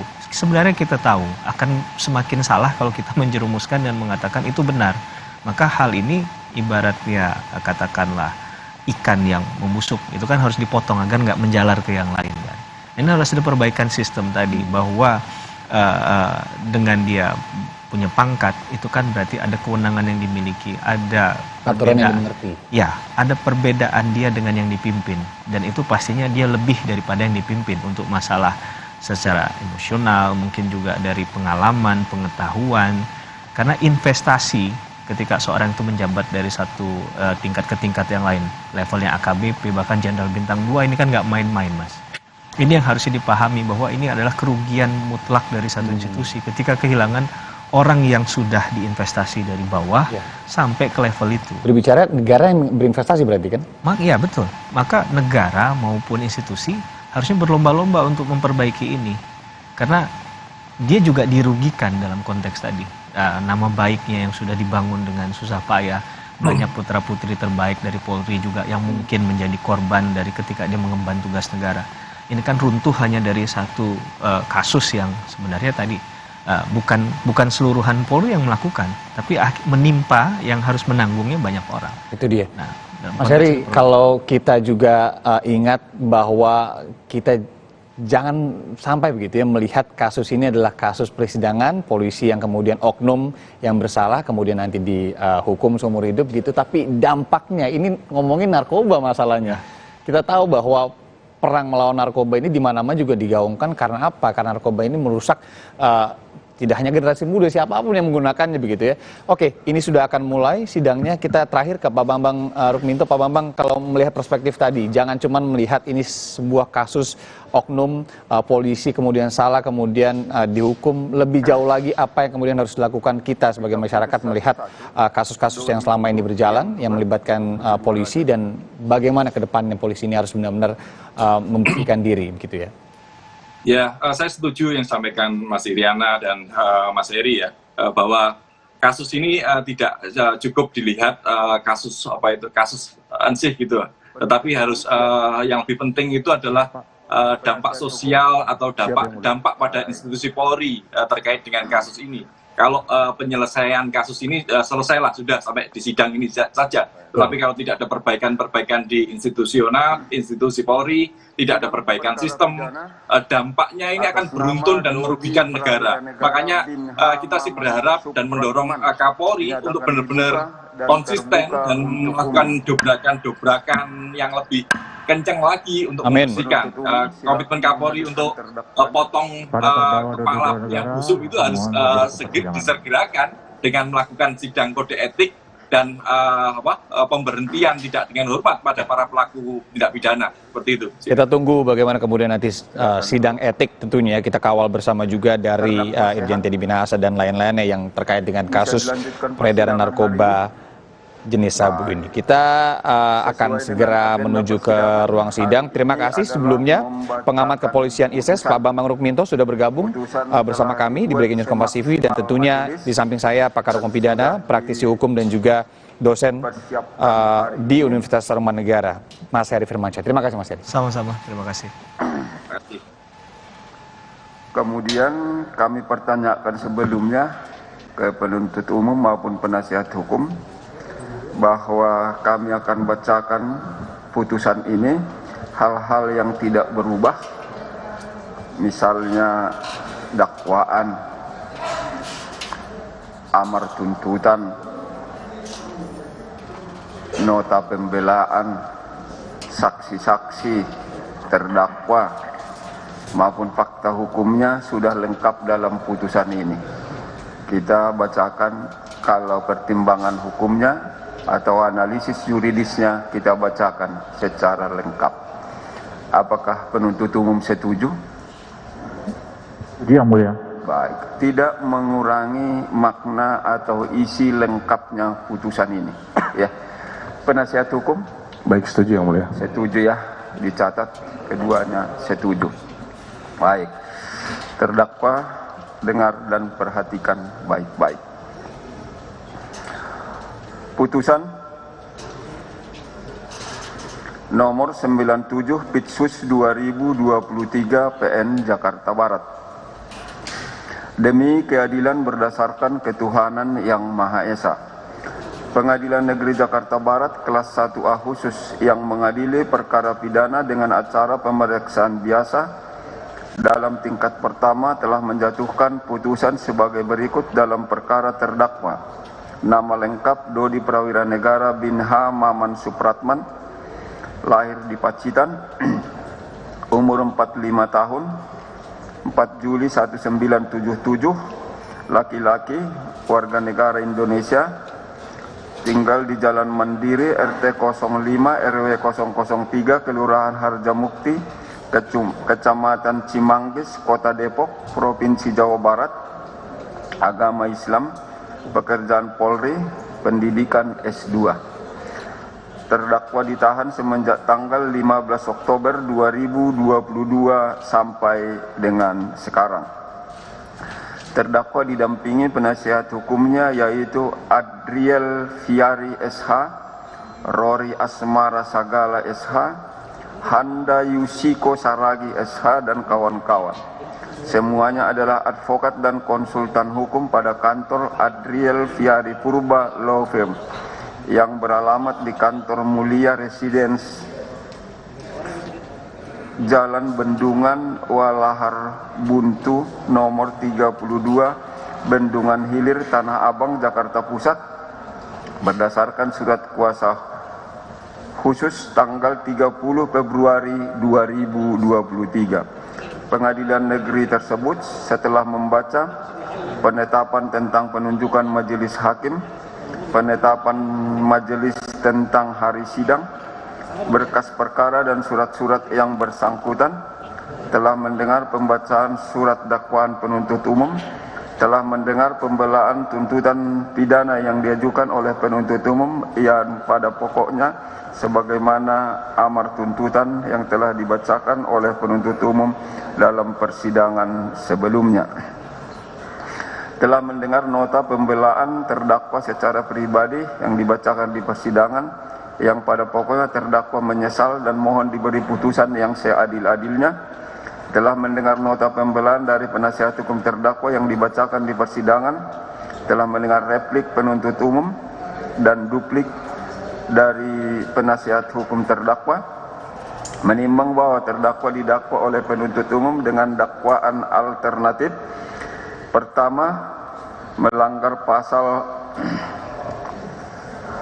114 ayat 2 Undang-Undang nomor 35 tahun 2009 tentang narkotika, junto pasal 55 ayat 1 ke 1 Kitab Undang-Undang Hukum Pidana, atau kedua, melanggar pasal 112 ayat 2 Undang-Undang nomor 35 tahun 2009 tentang narkotika, junto pasal 55 ayat 1 ke 1 Kitab Undang-Undang Hukum Pidana.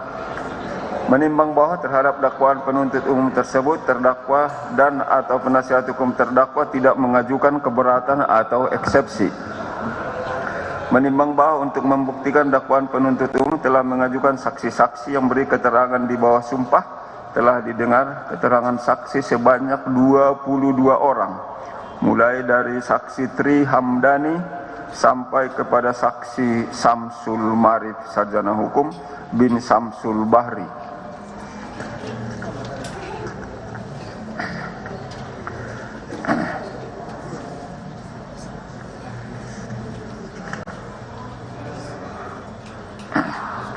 Menimbang bahwa di persidangan juga telah didengar keterangan 3 orang ahli yang diajukan oleh penuntut umum, yaitu satu saksi ahli digital forensik Rujit Kuswinoto SH, keterangannya lengkap dalam putusan ini.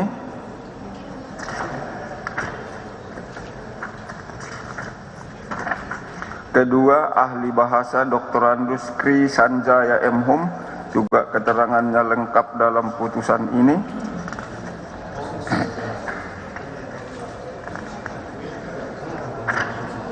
Tiga, ahli pidana Dr. Eva Ahjani Julfa SHMH, keterangannya lengkap dalam persidangan ini.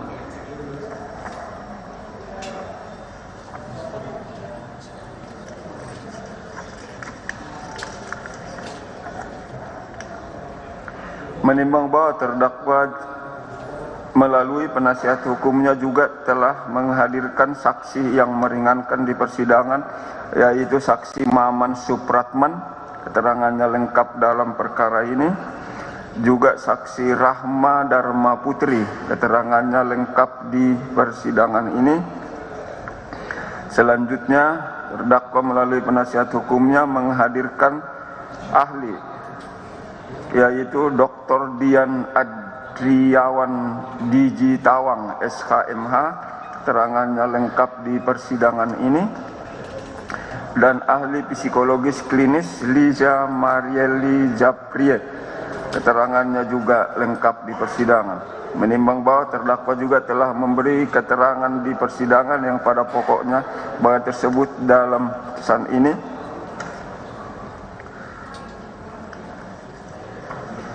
menimbang bahwa penuntut umum juga telah mengajukan barang bukti sebagai berikut: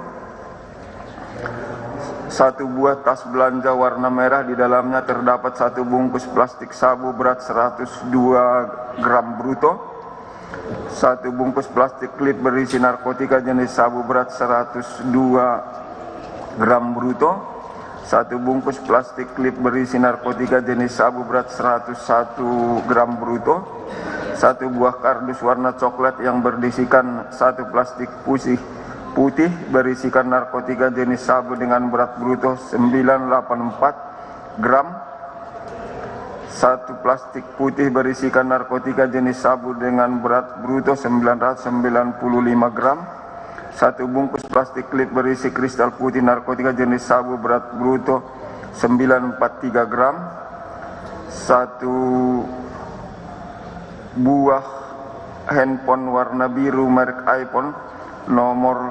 081333302001, 1 buah handphone Huawei,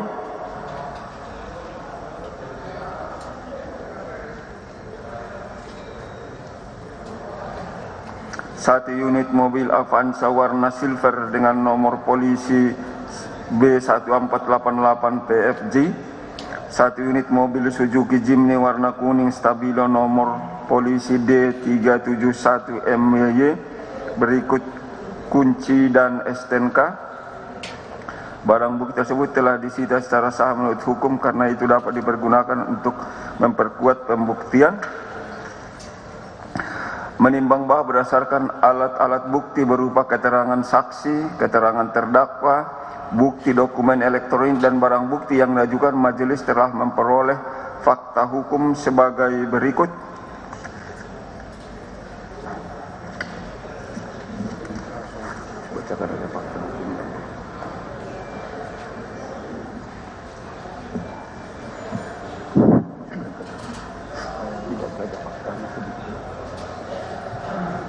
Kami lanjutkan. Bahwa benar terdakwa selaku Kapolres Bukit Tinggi, Sumatera Barat pada tanggal 14 Mei 2022 berhasil melakukan penangkapan terkait dengan peredaran narkotika dan melakukan penyitaan terhadap barang bukti narkotika jenis sabu seberat 41,387 kg. Bahwa benar selanjutnya terdakwa melaporkan hasil pengungkapan melalui aplikasi WhatsApp dengan nomor 081333302001 milik terdakwa kepada saksi Teddy Minahasa Putra selaku Kepala Kepolisian Daerah Kapolda Sumatera Barat dengan nomor handphone 0812117666. Selanjutnya, atas laporan tersebut, saksi Teddy Minahasa Putra memerintahkan terdakwa untuk dibulatkan menjadi seberat 41,4 kg. Bahwa benar pada tanggal 17 Mei 2022 setelah terdakwa meminta petunjuk kapan diadakan press release penangkapan tersebut kepada saksi Teddy Minahasa Putra, kemudian saksi Teddy Minahasa Putra memberikan arahan kepada terdakwa untuk mengganti sebagian barang bukti narkotika jenis sabu tersebut dengan tawas sebagai bonus untuk anggota. Atas arahan dari saksi Teddy Minahasa Putra untuk anggota, kami ulangi, atas arahan dari saksi Teddy Minahasa Putra tersebut, terdakwa menyatakan tidak berani untuk melaksanakannya. Bahwa benar pada tanggal 20 Mei 2022 pada saat menghadiri acara makan malam di Hotel Santika Bukit Tinggi, saksi Teddy Minahasa Putra mengatakan jangan lupa Singgalang 1 kepada terdakwa yang saat itu juga turut hadir pada acara makan malam. Bahwa benar pada tanggal 20 Mei 2022 sekitar pukul 22.00 WIB atas permintaan saksi Teddy Minahasa Putra melalui ajudannya yaitu saksi Arif Hadi Prabowo. Terdakwa diminta oleh saksi Teddy Minahasa Putra untuk menghadap di kamar hotelnya yang berada di lantai 8 Hotel Santika. Selanjutnya setelah terdakwa sampai di dalam kamar saksi Teddy Minahasa Putra, saksi Teddy Minahasa Putra memberikan arahan kepada terdakwa untuk mengambil sebagian barang bukti narkotika sabu hasil pengungkapan Polres Bukit Tinggi. Bahwa benar atas arahan dari saksi Teddy Minahasa Putra tersebut, terdakwa menyampaikan kepada saksi Teddy Minahasa Putra bahwa dirinya tidak berani, akan tetapi jika saksi Teddy Minahasa Putra memerintahkan, maka terdakwa akan mengupayakannya. Namun jika dalam waktu 1 bulan barang tersebut belum ambil juga, maka akan dimusnahkan oleh terdakwa. Karena terdakwa tidak berani menyimpannya terlalu lama, selanjutnya terdakwa meninggalkan kamar hotel saksi Teddy Minahasa Putra lalu kembali menuju Mapolres Bukit Tinggi. Bahwa benar kemudian pada sekitar pukul 23.41 WIB, saksi Teddy Minahasa Putra mengirimkan pesan melalui aplikasi WhatsApp kepada terdakwa dengan kalimat mainkan ya mas, dan terdakwa menjawab siap jenderal. Lalu saksi Teddy Minahasa Putra menjawab minimal 1/4-nya ya, dan terdakwa jawab kembali siap 10 jenderal, yang kemudian ditunjukkan kepada saksi Samsul Ma'arif. Bahwa benar pada tanggal 21 Mei 2022 sekitar pukul 09.00 WIB, Polres Bukit Tinggi melakukan press release yang dihadiri oleh saksi Teddy Minahasa Putra beserta para pejabat utama PJU Polda Sumatera Barat di Aula Polres Bukit Tinggi. Bahwa benar setelah melaksanakan press release pada pukul 21.13 WIB, saksi Teddy Minahasa Putra kembali mengirimkan pesan melalui aplikasi WhatsApp kepada terdakwa untuk mengambil barang bukti berupa narkotika jenis sabu hasil pengungkapan Polres Bukit Tinggi seberat 10.000 gram, lalu menukarnya dengan tawas, dan agar hal tersebut dilaksanakan secara aman atau setidak-tidaknya dilepas secara bertahap. Bahwa benar atas beberapa kali arahan saksi Teddy Minahasa melalui aplikasi WhatsApp tersebut, dan karena loyal kepada pimpinan ditambah ada rasa takut terhadap sosok saksi Teddy Minahasa, terdakwa meminta saksi Samsul Ma'arif untuk mencarikan tawas yang dimaksud. Namun meskipun yang diminta oleh saksi Teddy Minahasa Putra seberat 10.000 gram, terdakwa memerintahkan saksi Samsul Ma'arif untuk mengganti sabu dengan tawas hanya seberat 5.000 gram. Karena kalau 10.000 gram menurut terdakwa kebanyakan. Selanjutnya saksi Samsul Ma'arif.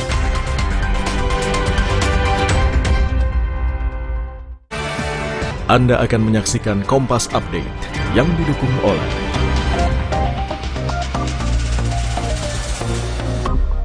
Selamat pagi saudara, inilah Kompas Update pukul 10 waktu Indonesia Barat. Saya Paskali Siswari. Sidang vonis kasus penyalahgunaan narkotika dengan terdakwa mantan Kapolres Bukit Tinggi AKBP Dodi Prawira Negara dan terdakwa Linda Pujiastuti digelar hari ini. Sebelumnya, vonis sudah dijatuhkan untuk Irjen Teddy Minahasa yang dihukum penjara seumur hidup oleh hakim. Jaksa penuntut umum menuntut Dodi dengan hukuman 20 tahun penjara dan denda 2 miliar rupiah. Sementara Linda Pujiastuti dituntut hukuman 18 tahun penjara atas kasus peredaran narkotika jenis sabu. Kemudian plastik lapis ketiga berwarna bening transparan. Demikian Kompas Update, Breaking News Kompas TV akan kami lanjutkan kembali. Terima kasih Anda telah menyaksikan Kompas Update yang didukung oleh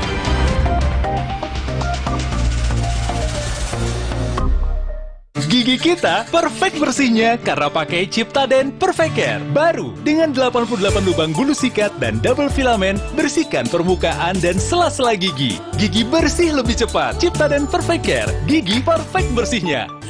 Kembalikan vitamin dan mineral yang hilang dengan Nutra4Gold. Dengan 22 vitamin dan mineral, aktivitas pun kembali normal. Nutraforgo kini ada dalam bentuk kopi dengan kebaikan yang sama. Nutraforgo. Mah, rasain deh, aku udah nggak panas. Ade bentar lagi sembuh. Biar sehat terus, Ade mesti banyak minum. Diciptakan oleh alam, 100% murni air mineral pegunungan. Untuk kesehatan keluargaku, Aqua dulu. Saya selalu merekomendasikan Sensodyne Repair and Protect Deep Protection. Mampu masuk ke dalam gigi, memberikan proteksi mendalam untuk gigi sensitif. Sekarang, semua orang bisa menikmati minuman dingin tanpa khawatir gigi ngilu. Cobalah.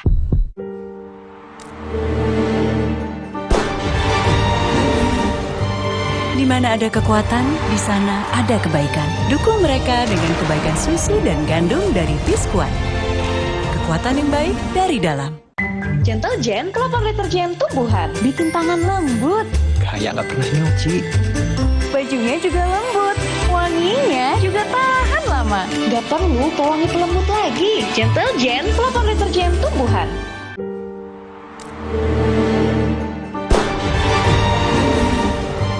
Di mana ada kekuatan, di sana ada kebaikan. Dukung mereka dengan kebaikan susu dan gandum dari Biskuat. Kekuatan yang baik dari dalam. Kerjaan harus tetap dijalani biarpun badan pegel dan nyeri otot. Cepat minum Oskadon SP. Oskadon SP bekerja aktif di pusat nyeri otot tanpa ngantuk. Siap aktivitas lagi. Angkat mama juga bisa. Nyeri otot dan pegal linu reda. Aktivitas. Oh yeah. Duh, susah banget dibersihin. Surprise! Darius? Hai Bu, boleh pakai toiletnya? Sudah cukup bersih belum ya? Pantas Ibu cemas. Pembersih lantai buat lantai. Biasa pakai ini kok. Pindah ke cara baru. Harpic, ahlinya toilet. Formula lebih kental, menghilangkan noda dan kerak dengan lebih mudah, hanya dalam 5 menit. 10 kali lebih bersih. Segampang itu. Terima kasih Harpic. Ingat toilet, ingat Harpic. Tina udah siap Om. Mie sedap soto dulu yuk. Enggak deh Om, makasih.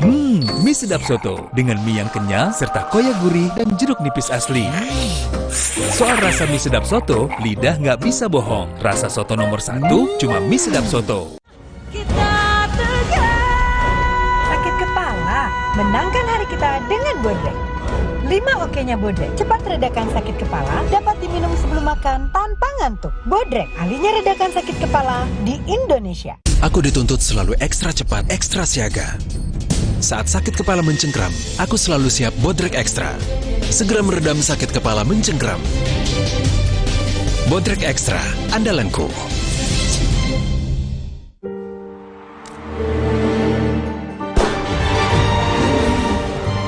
Di mana ada kekuatan, di sana ada kebaikan. Dukung mereka dengan kebaikan susu dan gandum dari Biskuat. Kekuatan yang baik dari dalam. Gentle Gen kelopak deterjen tumbuhan, bikin tangan lembut. Kayak nggak pernah nyuci. Bajunya juga lembut, wanginya juga tahan lama. Gak perlu pewangi pelembut lagi. Gentle Gen kelopak deterjen tumbuhan. Baru Mayora Mie Oven. Bukan mie biasa. Pembuatannya di oven, bukan digoreng. Air rebusannya jernih. Bumbunya medok. Mie-nya lurus, enak diseruput. Lebih kenyal, sehat lagi. Mie Oven. Inovasi Mayora. Perkumpulan Harley Davidson Club seluruh Indonesia terdakwa menanyakan kepada saksi Teddy Menasa Putra agar barang bukti narkotika jenis sabu yang telah disisihkan kiranya dapat disimpan di rumah dinas Kapolda saja. Namun, saksi Teddy Menasa Putra memberikan arahan kepada terdakwa untuk menyimpannya sendiri. Bahwa kemudian saksi Teddy Menasa Putra kembali meminta pada terdakwa memberi penegasan kepada saksi Linda Pujiastuti alias Rita agar menyiapkan pembayaran secara tunai terlebih dahulu sebelum penyerahan narkotika jenis sabu tersebut dilaksanakan. Namun terdakwa menjawab, saksi Linda Pujiastuti alias Anita bersikeras untuk mengambil narkotika jenis sabu terlebih dahulu, baru setelah itu dilakukan pembayaran apabila berhasil terjual. Atas informasi dari terdakwa terkait permintaan dari saksi Linda Pujiastuti alias Anita tersebut, maka saksi Teddy Menasa Putra meminta agar terdakwa menuruti saja permintaan saksi Linda Pujiastuti alias Anita tersebut. bahwa pada tanggal 1 Agustus 2022 sekitar pukul 15.24 WIB, terdakwa mengirimkan pesan melalui aplikasi WhatsApp kepada saksi Teddy Manasa Putra yang melaporkan akan membawa narkotika sabu ke Jakarta untuk diserahkan kepada saksi Linda Pujiastuti alias Anita di Jakarta, dan saksi Teddy Manasa Putra menyetujuinya.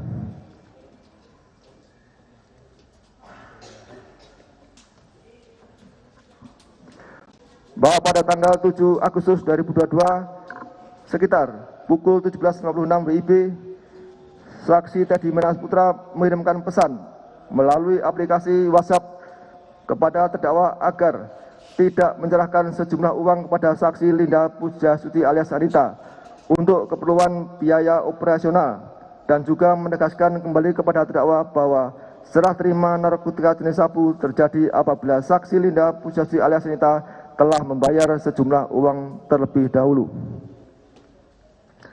Bahwa pada tanggal 19 September 2022 sekitar pukul 12.00 WIB, terdakwa menghadap saksi Teddy Manasa Putra dan melaporkan bahwa terdakwa akan membawa narkotika jenis sabu tersebut ke Jakarta melalui jalur darat untuk langsung diserahkan kepada saksi Linda Pujiastuti alias Anita. Dan kemudian pada tanggal 21 September 2022 terdakwa berangkat ke Jakarta pada subuh keesokan harinya. Lalu pesan melalui aplikasi WhatsApp tersebut dibalas oleh saksi Teddy Manasa Putra yang pada pokoknya menyampaikan pesan kepada terdakwa agar terdakwa berhati-hati di jalan dan salam untuk Pak As. Bahwa pada tanggal 22 September 2022 sekitar pukul 04.30 WIB, terdakwa Dodi Prawira Negara bersama dengan saksi Samsul Ma'arif berangkat dari Kota Padang menuju ke ibu kota Jakarta dengan menggunakan satu unit mobil Suzuki Jimny warna kuning stabilo nomor polisi D371 MNY milik terdakwa, sambil membawa narkotika jenis sabu yang telah mereka masukkan ke dalam kardus berwarna coklat. Lalu mereka meletakkan kardus berwarna coklat tersebut di mobil bagian belakang. Bahwa selanjutnya saksi Teddy Manasa Putra menghubungi saksi Linda Pujiastuti alias Anita untuk memberikan informasi terkait terdakwa yang telah berangkat ke Jakarta dengan membawa narkotika jenis sabu. Bahwa pada tanggal 24 September 2022 sekitar pukul 06.00 WIB, setibanya terdakwa bersama dengan saksi Samsul Ma'arif di rest area Karangtengah, Tol Tangerang, Jakarta, terdakwa meminta saksi Samsul Ma'arif untuk menyerahkan narkotika jenis sabu tersebut kepada saksi Linda Pujiastuti alias Anita yang beralamat di Perumahan Taman Kedoya Baru Blok T 12 nomor 29 RT 019 RW 004 Kelurahan Kedoya Selatan, Kecamatan Kebonjeruk, Jakarta Barat.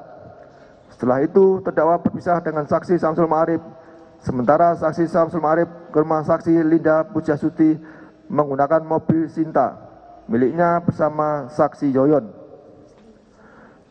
Bahwa sekitar pukul 06.30 WIB, saksi Samsul Ma'arif tiba di rumah saksi Linda Pujiastuti alias Anita. Kemudian saksi Samsul Ma'arif menyerahkan satu kotak kardus berisi 5 bungkus plastik narkotika jenis sabu seberat 5.000 gram kepada saksi Linda Pujiastuti alias Anita. Selanjutnya saksi Samsul Ma'arif pulang ke rumahnya di daerah Klender, Durensawit, Jakarta Timur. Bahwa kemudian saksi Linda Pujiastuti alias Anita menghubungi saksi Kasranto melalui aplikasi WhatsApp untuk menawarkan 5.000 gram narkotika jenis sabu seharga 400 juta rupiah per 1.000 gramnya, dan menyatakan barang tersebut milik Jenderal Bintang 2 dan aman. Bahwa kemudian saksi Kasranto langsung menghubungi saksi Janto Parluhutan Situmorang untuk mencarikan pembeli, dan kemudian pada bulan Agustus 2022 saksi Janto Parluhutan Situmorang menginformasikan kepada saksi terkait adanya calon pembeli yang berminat untuk membeli narkotika jenis sabu namun hanya 1.000 gram. Bahwa setelah itu saksi Kasranto berangkat menuju ke rumah saksi Linda Pujiastuti alias Anita dan mengambil 1 bungkus plastik yang berisi narkotika jenis sabu seberat lebih kurang 1000 gram. Setelah menerima narkotika jenis sabu tersebut, saksi membawanya ke markas polisi sektor Kalibaru, Jalan Pelabuhan Kalibaru, RT 02 RW 08 Kalibaru, Kecamatan Cilincing, Jakarta Utara, dan kemudian narkotika jenis sabu tersebut diambil oleh saksi Janto Situmorang dan dijual kepada Alek DPO sebesar 500 juta rupiah. Bahwa kemudian pada hari itu juga saksi Linda Pujiastuti alias Anita dihubungi oleh saksi Kasranto untuk datang ke kantor polisi sektor Kalibaru guna mengambil uang hasil penjualan narkotika jenis sabu tersebut sebesar 400 juta rupiah. Lalu saksi Linda Pujiastuti alias Anita pulang dan langsung menghubungi Dodi yang diperankan oleh saksi Samsul Ma'arif.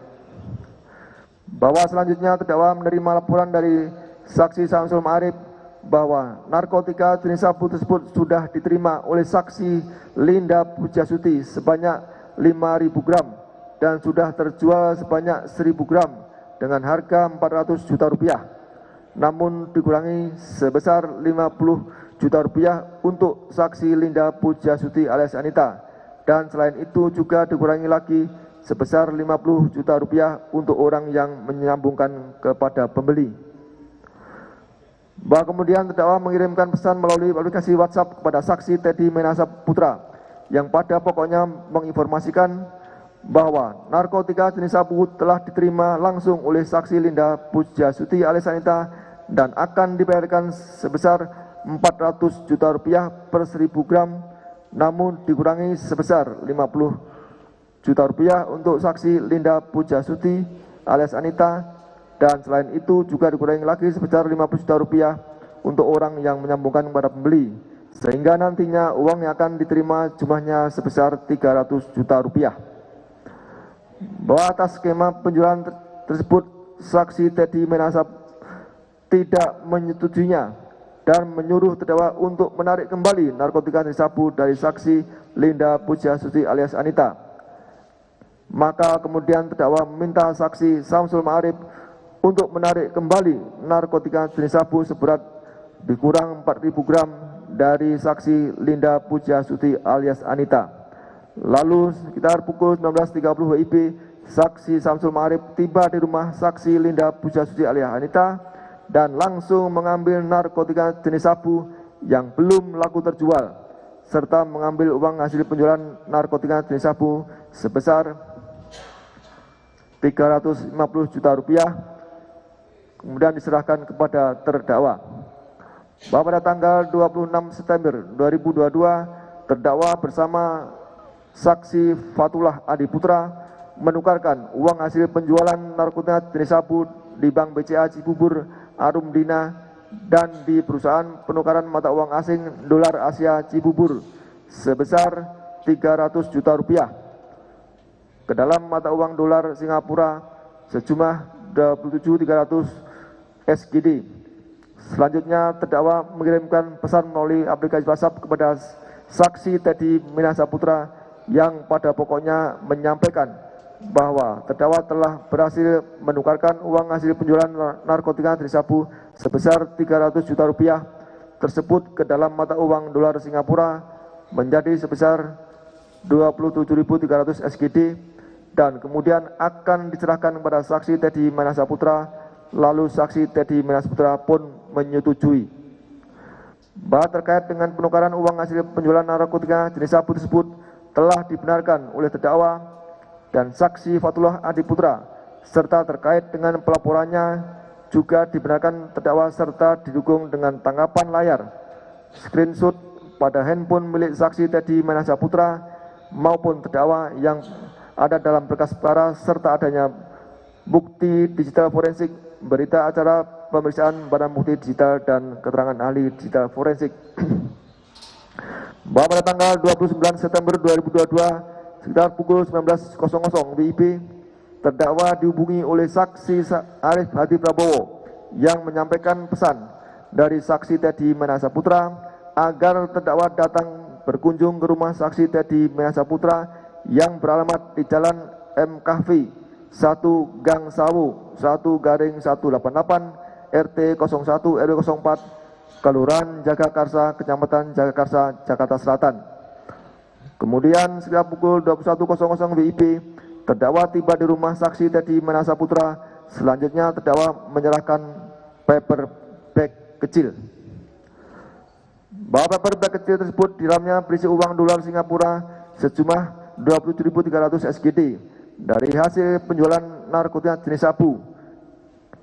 Dan saat itu saksi Teddy Minahasa Putra mengatakan kepada terdakwa bahwa seharusnya saksi Linda Pujastuti alias Anita hanya mendapatkan 10% dari harga 400 juta rupiah, bukan mendapatkan 100 juta rupiah. Dalam kesempatan itu pula terdakwa melaporkan kepada saksi Teddy Minahasa Putra bahwa terkait narkotika jenis sabu seberat kurang lebih 4.000 gram tersebut masih disimpan oleh terdakwa di rumah terdakwa yang beralamat di Jalan Mandiri RT 005 RW 003 Depok, Jawa Barat sesuai dengan arahan dari saksi Teddy Minahasa Putra. Bahwa pada tanggal 2 Oktober 2022, saksi Samsul Ma'arif diminta oleh terdakwa untuk menyerahkan kembali 2 bungkus plastik berisi narkotika jenis sabu dengan berat masing-masing lebih kurang 1.000 gram kepada saksi Linda Pujiastuti alias Anita yang sebelumnya disimpan di rumah terdakwa yang beralamat di Jalan Mandiri RT 005 RW 003 Depok, Jawa Barat. Selanjutnya saksi Samsul Ma'arif menyerahkan kembali 2 bungkus berisi narkotika jenis sabu dengan berat masing-masing lebih kurang 1.000 gram langsung kepada saksi Linda Pujiastuti alias Anita di rumahnya, yang kemudian oleh saksi Linda Pujiastuti alias Anita 1 bungkus narkotika jenis sabu dengan berat kurang lebih 1.000 gram diberikan kepada saksi Kasranto untuk dijual kembali. Bahwa pada tanggal 5 Oktober 2022 sekitar pukul 19.00 WITA, terdakwa menjemput saksi Teddy Minahasa Putra di Bandara Ngurah Rai, Bali.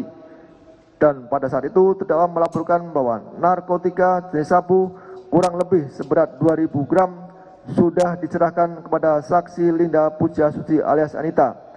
Dan saksi Linda Pujiastuti alias Anita setuju bahwa untuk per kilogram narkotika jenis sabu harganya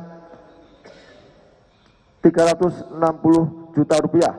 Selanjutnya saksi Teddy Minahasa Putra mengatakan, berarti 720 juta ya mas?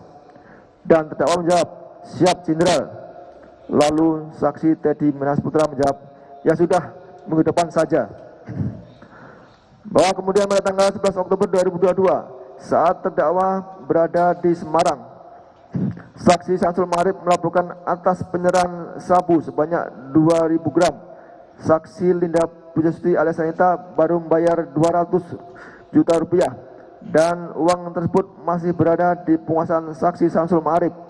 Dan kemudian saksi Samsul Ma'arif mengirimkan foto uang kepada terdakwa sebesar 200 juta rupiah tersebut.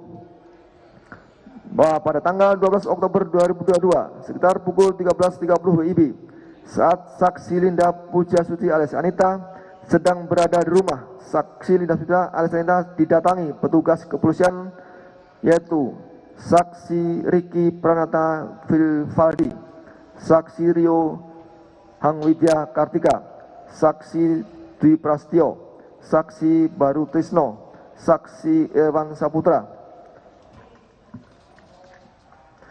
James Swalun Sianipar, dan saksi Praditama Ramadan menginformasikan bahwa mereka telah melakukan penangkapan terhadap saksi Kasranto.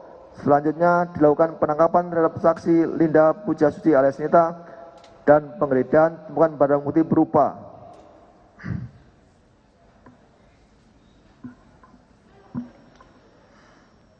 A. 1 bungkus plastik berisi narkotika jenis sabu berat bruto 943 gram. B. 1 buah handphone merek Samsung warna hitam SIM card nomor 0822 87094229. C. Satu buah kartu ATM paspor BCA nomor kartu 60190040106744. Bahwa kemudian petugas kepolisian menginterogasi saksi Linda Pujiastuti alias Anita perihal dari mana saksi Linda Pujiastuti alias Anita mendapatkan narkotika jenis sabu tersebut.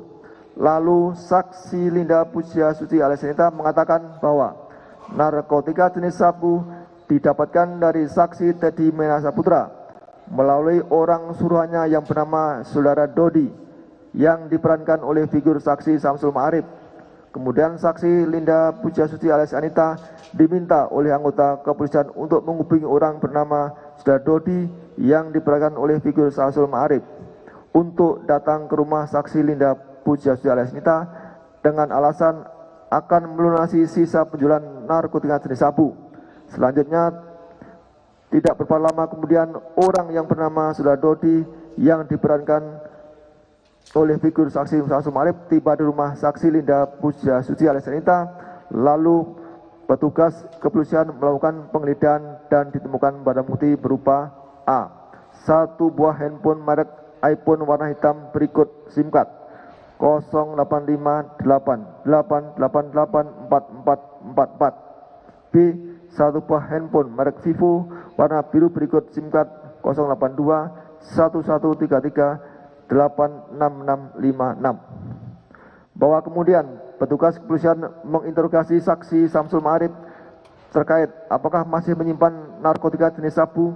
Lalu saksi Samsul Ma'arif menerangkan bahwa masih terdapat narkotika jenis sabu lainnya yang disimpan oleh terdakwa di rumahnya yang beralamat di Jalan Mandiri RT 005 RW 003 Depok, Jawa Barat. Selanjutnya petugas kepolisian membawa saksi Samsul Ma'arif dan saksi Linda Pujiastuti alias Anita ke rumah terdakwa dan sekitar pukul 19.00 WIB dilakukan penangkapan dan penggeledahan terhadap terdakwa. Lalu ditemukan barang bukti berupa satu buah kardus warna coklat berisikan satu plastik putih berisikan narkotika jenis sabu dengan berat bruto 984 gram. Satu plastik putih berisikan narkotika jenis sabu dengan berat bruto 995 gram. Bahwa berdasarkan berita acara pemeriksaan laboratoris kriminalistik dengan nomor lab 4547 garing NNF garing 2022 tanggal 25 Oktober 2022 disimpulkan satu bungkus plastik klip berisikan kristal warna putih dengan berat neto 10,0126 gram diberi nomor barang bukti 2954 garing 2022 NF dan satu bungkus plastik klip berisikan kristal warna putih dengan berat neto 9,9740 gram diberi nomor barang bukti 2599 garing 2022 garing F yang disita dari terdakwa dan saksi Samsul Ma'arif tersebut di atas adalah benar mengandung metafetamina dan terdaftar dalam golongan 1 nomor urut 61 lampiran Undang-Undang Republik Indonesia nomor 35 tahun 2009 tentang narkotika. Bahwa berdasarkan berita acara pemeriksaan laboratoris kriminalistik dengan nomor lab 4548 garing NNF garing 2022 tanggal 25 Oktober 2022 disimpulkan satu bungkus plastik klip berisikan kristal warna putih dengan berat neto 5,2625 gram diberi nama barang bukti 2956 garing 2022 garing NF yang disita dari saksi Linda Pujiastuti alias Anita tersebut adalah benar mengandung metamfetamina dan terdaftar dalam golongan 1 nomor urut 61 lampiran Undang-Undang RI nomor 35 tahun 2009 tentang narkotika. Bahwa berdasarkan berita acara pemeriksaan laboratoris kriminalistik dengan nomor lab 4550 garing NNF garing 2022 tanggal 25 Oktober 2022 disimpulkan satu bungkus plastik klip berisikan kristal warna putih dengan berat neto 9,3419 gram dari nomor barang bukti 2957/2022 NF, 1 bungkus plastik klip berisikan kristal warna putih dengan berat bruto 10,1245 gram, diberi nomor barang bukti 2958/2022 NF, dan 1 bungkus plastik klip berisikan kristal warna putih dengan berat neto 9,3720 gram, diberi nomor barang bukti 2959/2022 NF, yang disita dari saksi Kasranto tersebut adalah benar mengandung metamfetamina dan terdaftar dalam golongan 1 nomor urut 61 lampiran Undang-Undang RI nomor 35 tahun 2009 tentang narkotika. Menimbang bahwa untuk mempersingkat uraian putusan ini,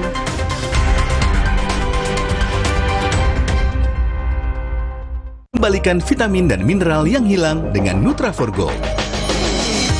Dengan 22 vitamin dan mineral, aktivitas pun kembali normal.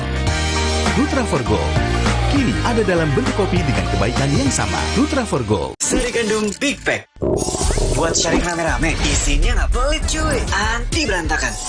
Cocok juga buat online, non-stop seharian. Sari gandum, seenak itu, sekenyang itu. Sebelum aktivitas seharian di sekolah, Aqua dulu. Diciptakan oleh alam, 100% murni air mineral pegunungan. Untuk kesehatan keluargaku, Aqua dulu. Saya selalu merekomendasikan Sensodyne Repair and Protect Deep Protection. Mampu masuk ke dalam gigi, memberikan proteksi mendalam untuk gigi sensitif. Sekarang, semua orang bisa menikmati minuman dingin tanpa khawatir gigi ngilu. Cobalah.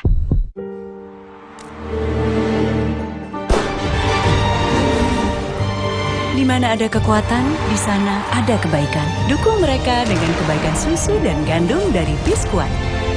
Kekuatan yang baik dari dalam. Kenapa pakai Dettol setiap hari? Setiap hari suami saya kena panas, keringat, dan polusi. Parahnya lagi, ketemu banyak orang. Terus pulangnya bau kuman. Makanya saya pakai Dettol. Germ Defense formulanya berikan perlindungan lawan 99,99% kuman untuk keluarga. Dettol, yakin terlindung setiap hari. Seri gandum Big Pack. Buat sharing rame-rame, isinya nggak pelit cuy, anti berantakan. Cocok juga buat online, non-stop seharian. Sari gandum, seenak itu, sekenyang itu. Gentle Gen, kelopak deterjen tumbuhan, bikin tangan lembut. Kayak nggak pernah nyuci. Bajunya juga lembut, wanginya juga tahan lama. Gak perlu pewangi pelembut lagi. Gentle Gen, kelopak deterjen tumbuhan. Rumah beres, kerjaan beres. Lee Min Ho, Roma Kelapa. 수고했어요. 비스킷 nomor 1 untuk ibu nomor 1. 맛있다. Apalagi kalau dicelup. 진짜. 맛있어. Dari kelapa pilihan, Roma Kelapa gurihnya asli, meleleh. 로마 클라파 비스킷 nomor 1 untuk ibu nomor 1. Baru Mayora mie oven. Bukan mie biasa, pembuatannya di oven bukan digoreng. Air rebusannya jernih, bumbunya medok, mie-nya lurus, enak diseruput, lebih kenyal, sehat lagi. Mie oven, inovasi Mayora. Gentle Gen, kelopak deterjen tumbuhan, bikin tangan lembut. Kayak nggak pernah nyuci. Bajunya juga lembut, wanginya juga tahan lama. Gak perlu pewangi pelembut lagi. Gentle Gen, kelopak deterjen tumbuhan. Mah, rasain deh, aku udah nggak panas. Ade bentar lagi sembuh, biar sehat terus, Ade mesti banyak minum. Diciptakan oleh alam, 100% murni air mineral pegunungan. Untuk kesehatan keluargaku, Aqua dulu.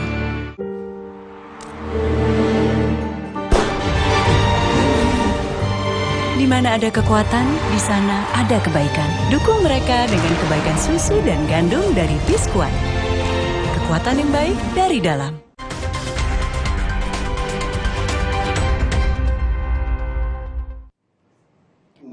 Sehingga dapat dengan Dari Pengadilan Negeri Jakarta Barat kita bergeser sejenak saudara ke Pengadilan Tinggi DKI Jakarta. Saat ini sedang berjalan sidang pembacaan putusan banding untuk kasus obstruction of justice pembunuhan Brigadir Yosua dengan terdakwa Hendra Kurniawan dan juga Agus Nurpatria yang dibacakan putusan banding pada hari ini. Saat ini Hakim Ketua Adi Purnama sedang membacakan banding untuk Hendra Kurniawan terlebih dulu. Kita akan dengarkan bersama saudara. Pada khususnya. Selain itu juga dapat membayangkan sendi-sendi kehidupan bermasyarakat. Kami ulangi, membahayakan sendi-sendi kehidupan bermasyarakat, berbangsa dan bernegara, berdasarkan Pancasila dan Undang-Undang Dasar Negara Republik Indonesia tahun 1945. Oleh karena itu, Strafmax yang dijatuhkan oleh Majelis Hakim Pengadilan Negeri Jakarta Selatan dalam memutus perkara terdakwa Hendra Kurniawan SK dapat memberikan efek jera, di mana efek jera tersebut nantinya dapat menimbulkan dampak pencegahan dan mempunyai daya tangkal bagi seluruh anggota dan petinggi Polri dalam melaksanakan tugas dan kewenangannya sebagai abdi negara secara profesional. Berdasarkan alasan tersebut, penuntut umum mohon supaya Pengadilan Tinggi DKI Jakarta menerima permohonan banding dan menyatakan: 1. Menyatakan terdakwa Hendra Kurniawan SIK terbukti secara sah dan meyakinkan bersalah melakukan perbuatan turut serta melakukan tindak pidana dengan sengaja dan tanpa hak memindahkan informasi elektronik milik publik yang dilakukan secara bersama-sama sebagaimana diatur dan diancam pidana dalam pasal 48 Yunto pasal 32 ayat 1 Undang-Undang nomor 19 tahun 2016 tentang perubahan atas Undang-Undang nomor 11 tahun 2008 tentang informasi dan transaksi elektronik.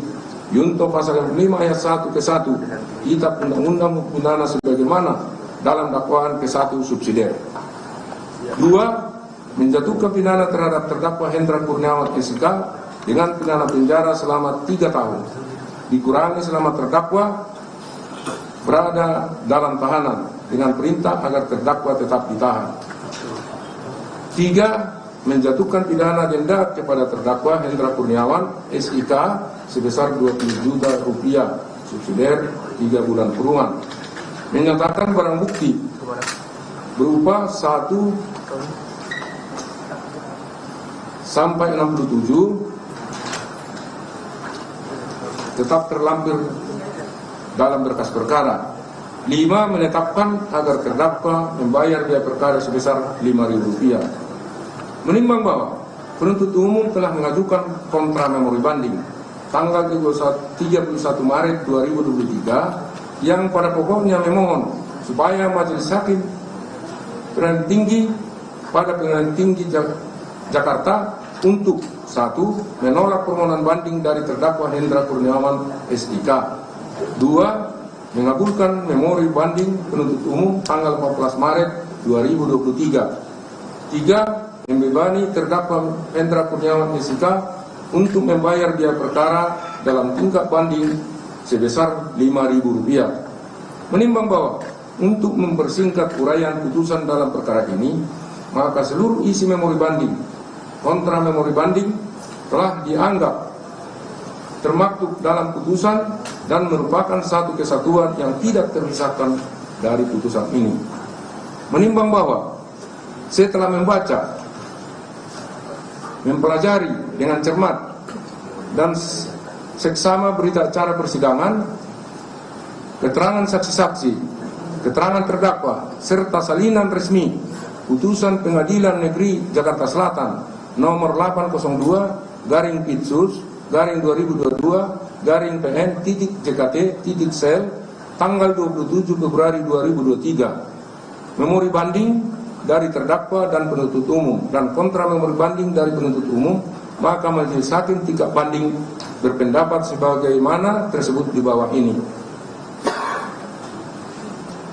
Menimbang bahwa Majelis Hakim tingkat banding akan mempertimbangkan mengenai keberatan dan alasan-alasan penasihat hukum terdakwa sebagaimana dikemukakan dalam memori bandingnya tersebut. Menimbang bahwa Majelis Hakim tingkat banding setelah memperhatikan, mencermati dan meneliti mengenai hal-hal ataupun materi yang diajukan sebagai alasan-alasan dan keberatan penasihat hukum terdakwa dalam memori bandingnya pada hakikatnya merupakan pengulangan yang telah diajukan dalam pembelaan atau pledoi terdakwa dan penasihat hukum terdakwa pada persidangan yang terdahulu, dan alasan-alasan yang disampaikan dalam memori banding tersebut pada prinsipnya sudah dipertimbangkan oleh majelis hakim tingkat pertama dalam putusan perkara ini pada pengadilan tingkat pertama. Menimbang bahwa meskipun demikian, untuk lebih jelasnya maka majelis hakim tingkat banding akan mempertimbangkan mengenai alasan-alasan keberatan penasihat hukum terdakwa di dalam memori bandingnya tersebut. Menimbang bahwa penasihat hukum terdakwa dalam memori bandingnya menyatakan bahwa unsur dengan sengaja tanpa hak atau melawan hukum tidak terpenuhi. Menimbang bahwa mengenai pengertian unsur dengan sengaja tanpa hak atau melawan hukum oleh majelis hakim tingkat banding sependapat dengan uraian pengertian dari majelis hakim tingkat pertama dalam putusannya, yaitu dengan sengaja tanpa hak atau melawan hukum diartikan dengan menghendaki atau mengetahui willing and wantons, atau suatu tindakan dengan sengaja harus juga menginsafi tindakannya dan atau akibatnya. Dengan demikian dapat dikatakan bahwa seseorang yang melakukan perbuatan dengan sengaja, ia menghendaki perbuatan itu dan juga mengetahui atau menyadari tentang apa yang dilakukan dan akibat yang timbul daripadanya. Menimbang bahwa mengenai tanpa hak atau melawan hukum dalam konteks hukum pidana adalah perbuatan yang melanggar undang-undang, perbuatan yang dilakukan di luar kekuasaan atau kewenangannya, serta perbuatan yang melanggar asas-asas hukum. Menimbang bahwa sehubungan pengertian dengan sengaja tanpa hak atau melawan hukum tersebut di atas, maka majelis hakim tingkat banding akan meneliti dan mempertimbangkan mengenai keberatan penasihat hukum terdakwa dalam memori bandingnya tersebut. Apakah beralasan menurut hukum atau untuk dikabulkan ataupun ditolak. Menimbang bahwa untuk dapat menjawab permasalahan itu haruslah dibuktikan melalui fakta-fakta hukum yang terungkap di persidangan, yang diperoleh dari keterangan saksi-saksi, keterangan ahli, bukti surat, serta bukti petunjuk yang erat hubungannya dalam perkara ini. Menimbang bahwa pada tanggal 8 Juli 2022 sekira jam 17 WIB, saksi Ferdi Sambo SH, SIK, MH, dan Agus Nurpatria Adi Purnama SIK, masing-masing terdakwa dalam berkas terpisah, menelepon terdakwa Hendra Kurniawan SIK untuk datang ke rumah saksi Ferdi Sambo di Komplek Polri Duren 3 nomor 46 RT 05 RW 01 Kelurahan Duren 3 Kecamatan Pancoran, Jakarta Selatan, atau tempat kejadian perkara TKP. Dan setelah terdakwa Hendra Kurniawan sampai di tempat kediaman saksi Ferdi Sambo tersebut, lalu Ferdi Sambo menceritakan tentang kejadian tindak pidana di tempat kediaman saksi Ferdi Sambo tersebut sesuai dengan versi Ferdi Sambo. Dan korban yang terbunuh adalah Brigadir Nofriansah Joshua Huta Barat. Dan setelah itu saksi Ferdi Sambo meminta terdakwa Hendra Kurniawan mengecek dan mengamankan CCTV yang ada di sekitar tempat kejadian perkara atau TKP Kompleks Polri Duren 3.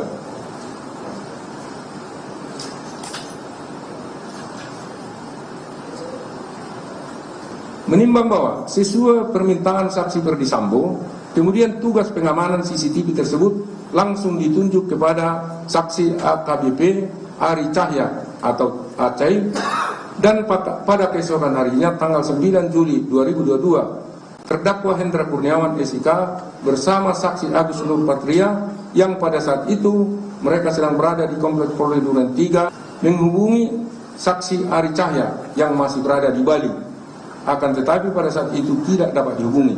Kemudian terdakwa menyuruh saksi Agus Nurpatria menghubungi saksi AKP Ari Cahya kembali, namun tetap tidak nyambung. Lalu tidak lama kemudian saksi Ari Cahya menghubungi saksi Agus Nurpatria, kemudian handphone tersebut diserahkan kepada terdakwa Hendra Kurniawan SIK. Selanjutnya terdakwa menyatakan kepada saksi Ari Cahya, permintaan Ferdi Sambo untuk mengecek dan amankan CCTV sekaligus memerintahkan untuk melakukan screening CCTV yang ada di Komplek Polri Duren 3. Namun oleh karena saksi Ari Cahya masih berada di Bali, lalu saksi Ari Cahya memerintahkan saksi AKP Irfan Widianto menghadap saksi Agus Nurpatria di Komplek Polri Duren 3. Menimbang bahwa pada tanggal 9 Juli 2022 sekira jam 15 WIB, saksi Irfan Widianto menghubungi anggotanya, yaitu saksi Tomser dan saksi Munafri, untuk menemui saksi Agus Nurpatria di Komplek Polri Duren 3. Dan ketika itu mereka bertemu di pertigaan dekat lapangan basket Komplek Polri Duren 3 RT 05 RW 01 Kelurahan Duren 3 Kecamatan Pancoran Jakarta Selatan. Dan setelah bertemu dengan saksi Agus Nurpatria, lalu saksi Irfan Widianto disuruh untuk mengecek CCTV di Komplek Polri Duren 3 tersebut. Dan setelah dicek, lalu saksi Irfan Widianto melaporkan ada 20 CCTV di Komplek Polri Duren 3 kepada Agus Nurpatria. Dan selanjutnya oleh saksi Agus Nurpatria disampaikan kepada terdakwa Hendra Kurniawan, dan oleh terdakwa Hendra Kurniawan menjawab, oke, jangan semuanya, yang penting-penting saja. Menimbang bahwa sesuai arahan dan petunjuk terdakwa kepada saksi Agus Nurpatria, lalu hal itu disampaikan kepada saksi Irfan Widianto. Selanjutnya saksi Irfan Widianto mengambil DVR CCTV yang ada di pos security Komplek Duren 3 sebanyak 2 buah, dan dari rumah saksi Ridwan Soplangit yang bersebelahan dengan rumah saksi Ferdi Sambo diambil 1 buah DVR CCTV. Kemudian 3 buah DVR CCTV dimasukkan ke dalam kantong plastik warna hitam dan diserahkan kepada saksi Cuk Putranto melalui saksi Arianto. Menimbang bahwa selanjutnya atas perintah saksi Agus Nurpatria kepada saksi Ari Cahya agar mengganti DVR CCTV yang baru di pos security Komplek Duren 3, lalu saksi Ari Cahya melalui saksi Irfan Widianto menyuruh saksi Chong Jiu alias Afung mengganti DVR CCTV yang baru di pos security tersebut dengan isi rekaman dalam keadaan kosong. Menimbang bahwa mengenai DVR CCTV yang diambil dari pos security RT 05 RW 01 Komplek Polri Duren 3 tersebut dan mengganti dengan DVR CCTV yang baru adalah tanpa seizin dari Ketua RT 0 RW 05 RW 01 yaitu saksi Dr. Randus Seno Soekarto, dan juga tanpa seizin dari saksi Jafar dan saksi Marzuki selaku petugas security. Sedangkan DVR CCTV tersebut adalah milik publik atau milik masyarakat, khususnya warga penghuni RT 05 RW 01 Komplek Polri Duren 3, dan juga pengambilan DVR CCTV itu tidak dilengkapi dengan surat perintah atau surat tugas yang resmi dari kepolisian kepada terdakwa dan kepada saksi Agus Nurpatria serta saksi Ari Cahya dan saksi Irfan Widianto. Menimbang bahwa jika dilihat dari fungsi paminal, perbuatan tersebut adalah di luar wewenangnya, karena tugas atau fungsi paminal hanya sebatas merekam audio visual. Sedangkan apabila menyangkut pengambilan berupa DVR CCTV yang merupakan barang bukti dalam peristiwa pidana, seharusnya menjadi tugas dan wewenang bagian Reskrim Polri.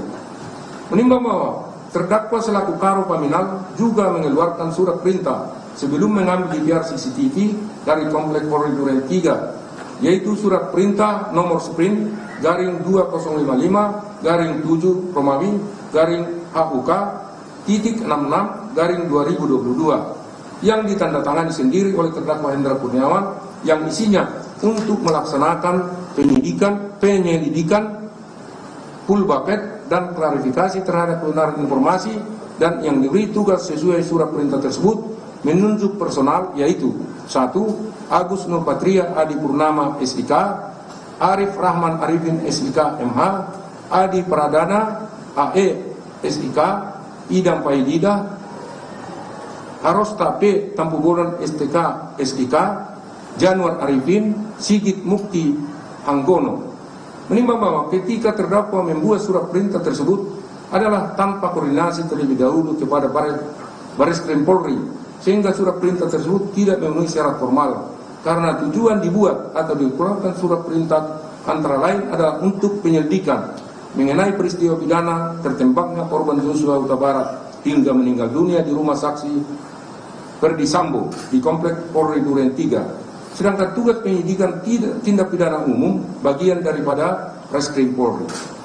Menimbang bahwa dengan demikian dapat disimpulkan bahwa terdakwa Hendra Kurniawan mengeluarkan surat perintah untuk tujuan penyidikan kasus kematian korban Joshua Huta Barat sudah melampaui tugas dan wewenangnya sebagai Karo Paminal, dan perbuatan terdakwa tersebut tidak sesuai dengan peraturan Kepala Kepolisian Negara Republik Indonesia nomor 13 tahun 2016 tentang pengamanan internal di lingkungan Kepolisian Negara Republik Indonesia yang mengatur tentang tugas pokok Paminal serta bertentangan dengan standar operasional prosedur atau SOP meliputi penegakan hukum yang diatur dalam Peraturan Kepolisian Negara Republik Indonesia nomor 7 tahun 2002 tentang Kode Etik Profesi dan Komisi Kode Etik Kepolisian Negara Republik Indonesia, yaitu diantaranya pada pasal 10 huruf A angka 1 berbunyi, pejabat Polri dilarang melakukan perbuatan yang tidak sesuai dengan ketentuan perundang-undangan dan atau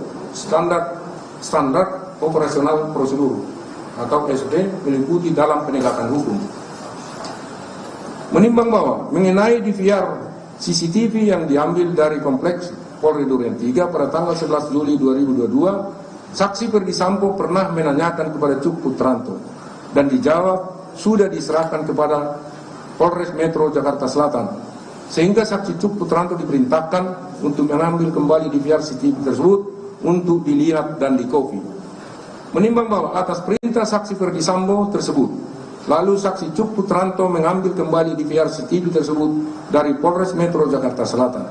Kemudian pada tanggal 12 Juli 2022, saksi Cuk Putranto memanggil dan meminta saksi Baikuni Wibowo untuk datang ke Komplek Polri Duren 3 menemui saksi Cuk Putranto.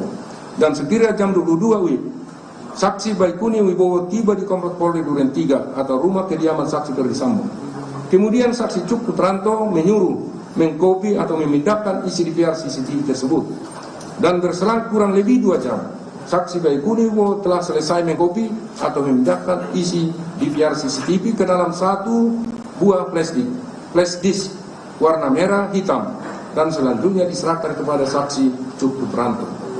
Menimbang bahwa pada tanggal 13 Juli 2022 sekira jam 22 WIB, saksi Cuk Putranto, saksi Baikuni Wibowo, saksi Arif Rahman Arifin masing-masing terdakwa dalam berkas lain, dan saksi Ridwan Soplangit menonton hasil kopian isi DVR CCTV tersebut melalui flash disk yang dicolokkan ke dalam tab atau laptop milik saksi Baikuni Wibowo. Kemudian terlihat korban Joshua Huta Barat masih hidup dan terlihat berjalan dari pintu depan rumah, dari depan rumah menuju pintu samping melalui taman rumah dinas saksi Ferdi Sambo.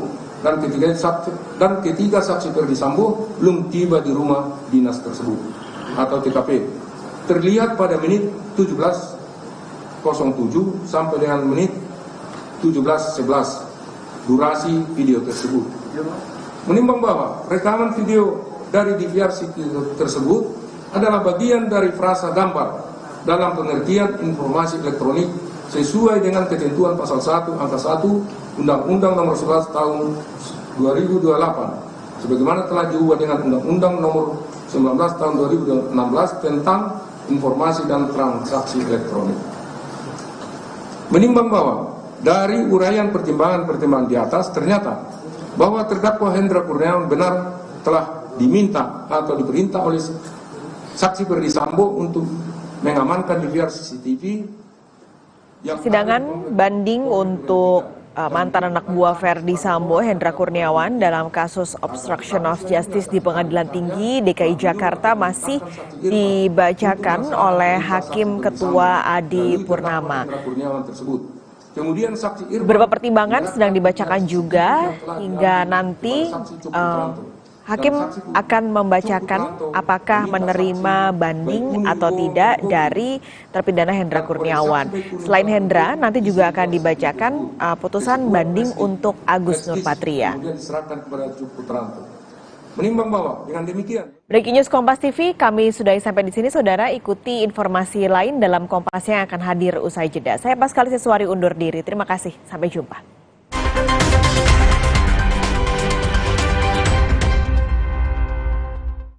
Kembalikan vitamin dan mineral yang hilang dengan Nutraforgo.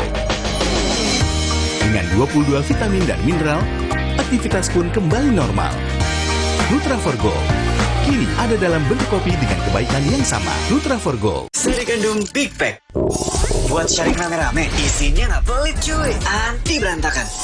Cocok juga buat online, non-stop seharian. Sari gandum, seenak itu, sekenyang itu. Kembalikan vitamin dan mineral yang hilang dengan Nutraforgo. Dengan 22 vitamin dan mineral, aktivitas pun kembali normal. Nutraforgo kini ada dalam bentuk kopi dengan kebaikan yang sama. Nutraforgo.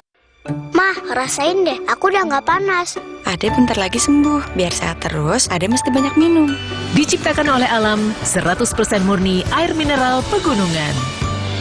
Untuk kesehatan keluargaku, Aqua dulu. Kembalikan vitamin dan mineral yang hilang dengan Nutraforgo. Dengan 22 vitamin dan mineral, aktivitas pun kembali normal. Nutraforgo kini ada dalam bentuk kopi dengan kebaikan yang sama. Nutraforgo.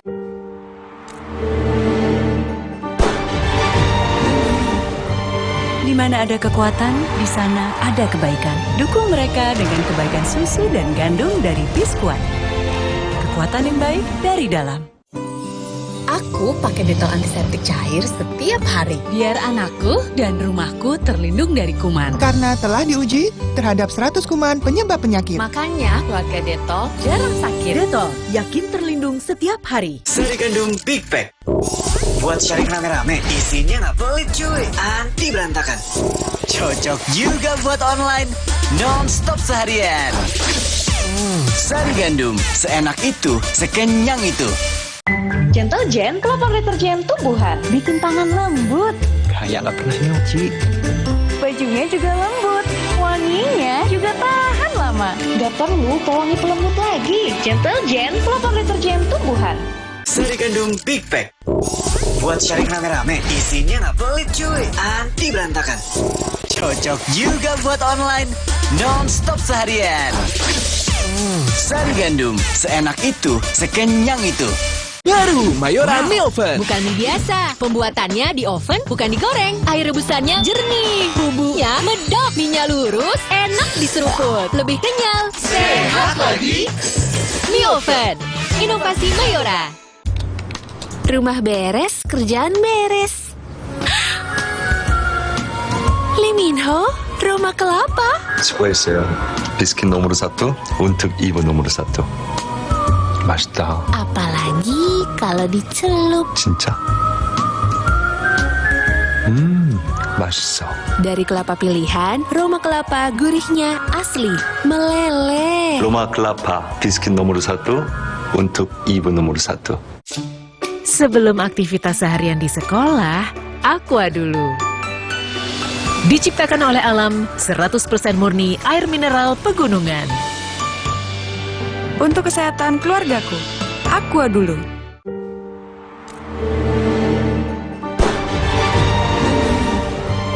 Di mana ada kekuatan, di sana ada kebaikan. Dukung mereka dengan kebaikan susu dan gandum dari Biskuat.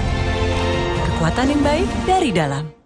Gentle Gen, kelopak deterjen tumbuhan. Bikin tangan lembut. Kayak nggak pernah nyuci. Bajunya juga lembut.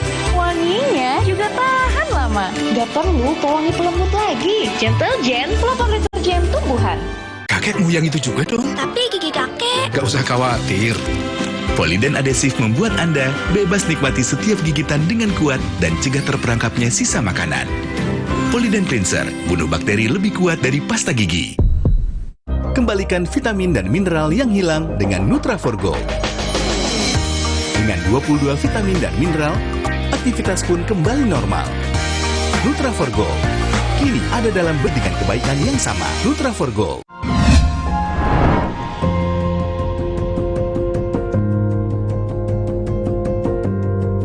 Kompas TV, Rumah Pemilu. Sesaat lagi, Anda akan menyaksikan Kompas Siang yang didukung oleh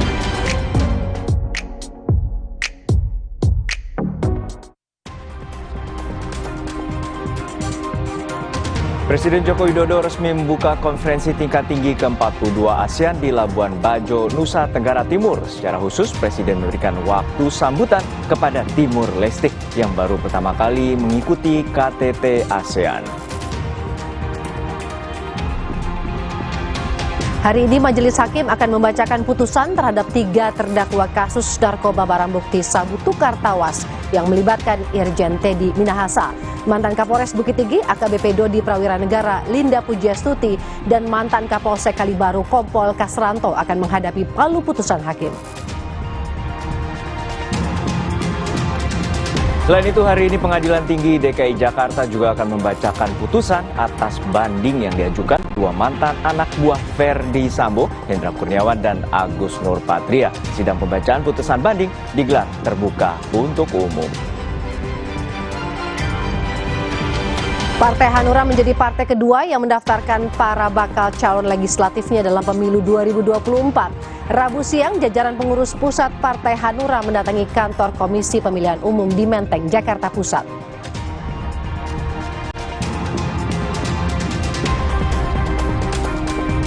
Korban kecelakaan kerja akibat terhimpit lift di kantor Pemprov Jawa Tengah hari ini dimakamkan. Polisi menduga ada kesalahan komunikasi antara korban dan rekannya sehingga terjadi insiden.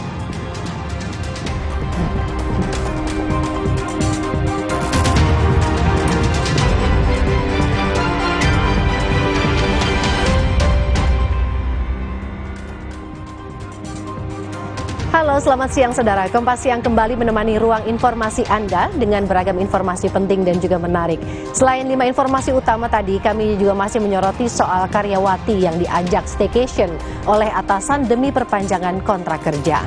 Selain itu, polisi akan segera melibatkan ahli pidana dan ahli bahasa sebelum melakukan gelar perkara. Bersama saya Harjuno Pramundito. Dan saya Woro Windrati. Inilah Kompas Siang selengkapnya di Kompas TV, independen, terpercaya.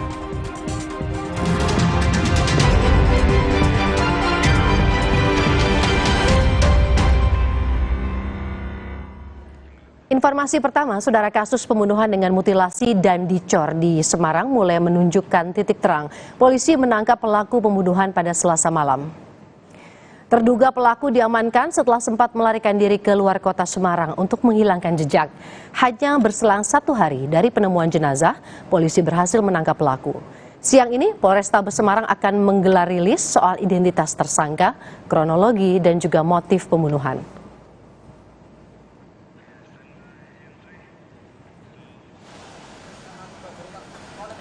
Perkembangan terkini pasca penangkapan pelaku pembunuhan dengan mutilasi dan dicor semen di Semarang, Jawa Tengah akan kita tanyakan kepada jurnalis Kompas TV Cindy di lapangan. Cindy, pemeriksaan pelaku masih berlangsung, namun adakah informasi yang sudah bisa Anda peroleh soal identitas tersangka dan juga hubungannya dengan korban?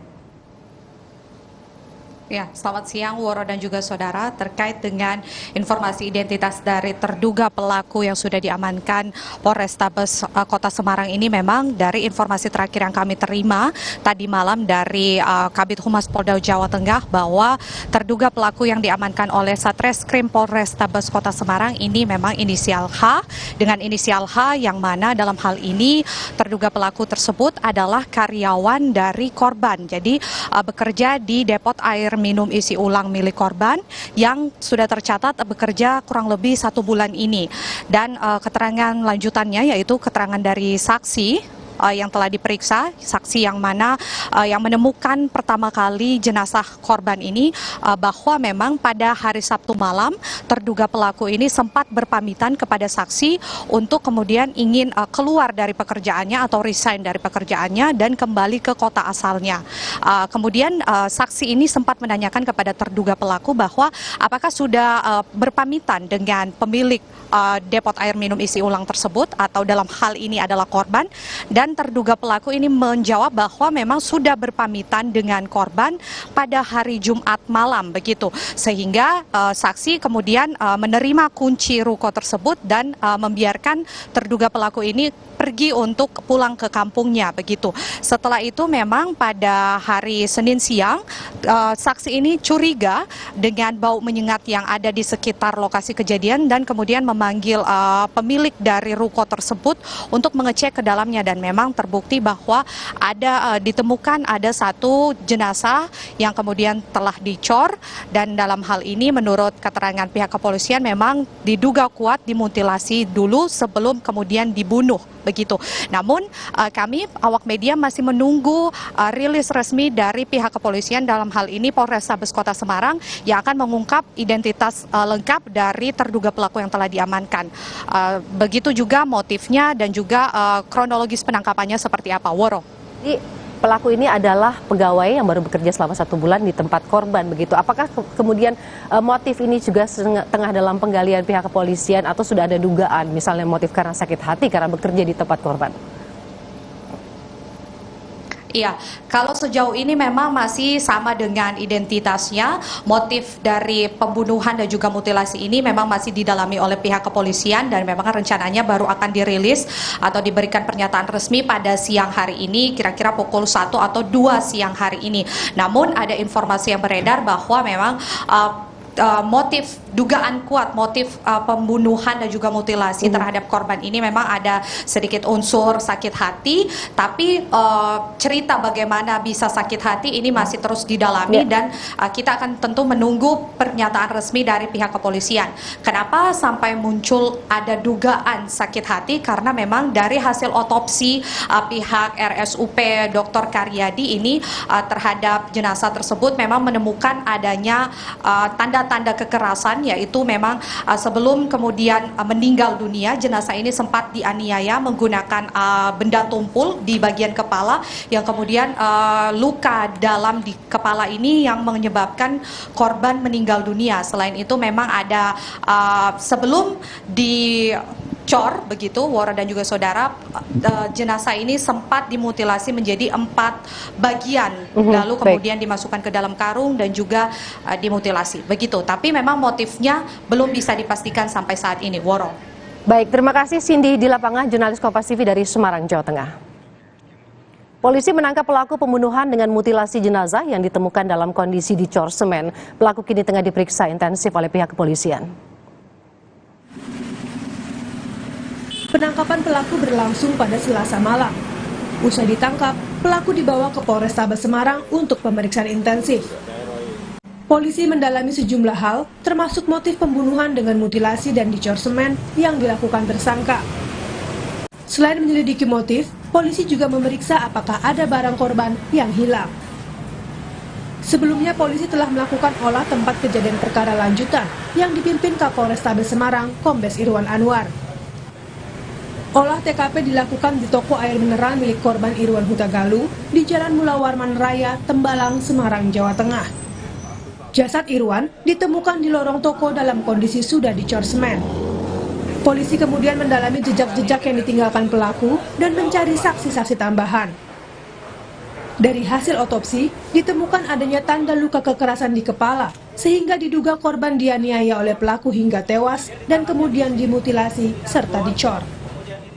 Kemudian dari hasil olah TKP sementara, yang bersangkutan atau korban itu diduga kuat sebelum dia ditanam, sebelum dia dicor dengan menggunakan semen, linggis. Sebelumnya dia dianiaya kemudian mengakibatkan meninggal dunia dengan menggunakan linggis. Toko ini adalah toko yang kesehariannya menjual gas, menjual air galon. Namun sejak hari Jumat kemarin itu tutup, dan oleh warga kemudian karena berbau menyengat seperti sekarang ini kemudian dilaporkan ke Polsek. Diduga pembunuhan terjadi pada Jumat pekan lalu. Dugaan ini dikuatkan keterangan saksi dan warga yang menyebut korban masih terlihat beraktivitas normal pada Kamis malam. Korban baru ditemukan pada hari Senin, setelah istrinya mencari karena merasa curiga selama 4 hari korban tidak dapat dihubungi. Tim Liputan, Kompas TV.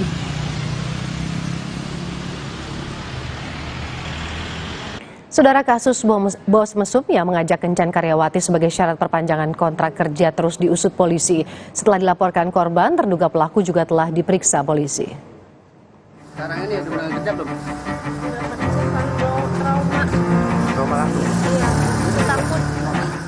Diduga akibat kelakuan bosnya yang mesum, Ade kini tak hanya kehilangan mata pencaharian. Perasaan trauma dan takut juga masih menghantuinya gara-gara sang bos terus memaksa mengajaknya jalan berdua hingga staycation alias kencan bermalam di hotel sebagai syarat perpanjangan kontrak kerja. Korban yang baru bekerja selama 6 bulan ini juga diancam kontrak kerjanya tak diperpanjang jika menolak ajakan kencan. Ia mengaku sudah sejak awal didekati bosnya ketika baru diterima di perusahaan itu. Tak tahan karena ajakan bernada paksaan itu, semakin sering dilontarkan sang bos menjelang masa kontraknya berakhir 13 Mei 2023. Karyawati salah satu perusahaan di Cikarang, Bekasi ini pun memberanikan diri melaporkan atasannya yang berinisial B ke polisi atas dugaan pelecehan seksual. Kebetulan aja aku mau selesai kontrak di tanggal 13 Mei ini, dia itu apa sih namanya, kayak nagih lagi gitu, ayo kan kamu mau perpanjangan, kapan nih jalan bareng berdua gitu. Ya aku kan lama-lama di sini ya udah, jadi aku tegasin lagi bahwa aku tuh nggak bisa jalan berdua bareng karena aku juga punya cowok. Terus udah gitu kayak apa sih, kayak harga diri gitu, kayak nagih-nagih terus. Nah situ aku langsung ambil keputusan gak mau gitu. Nah kemudian dia langsung kayak ya udah kamu habis kontrak aja gitu, nggak diperpanjang kayak gitu.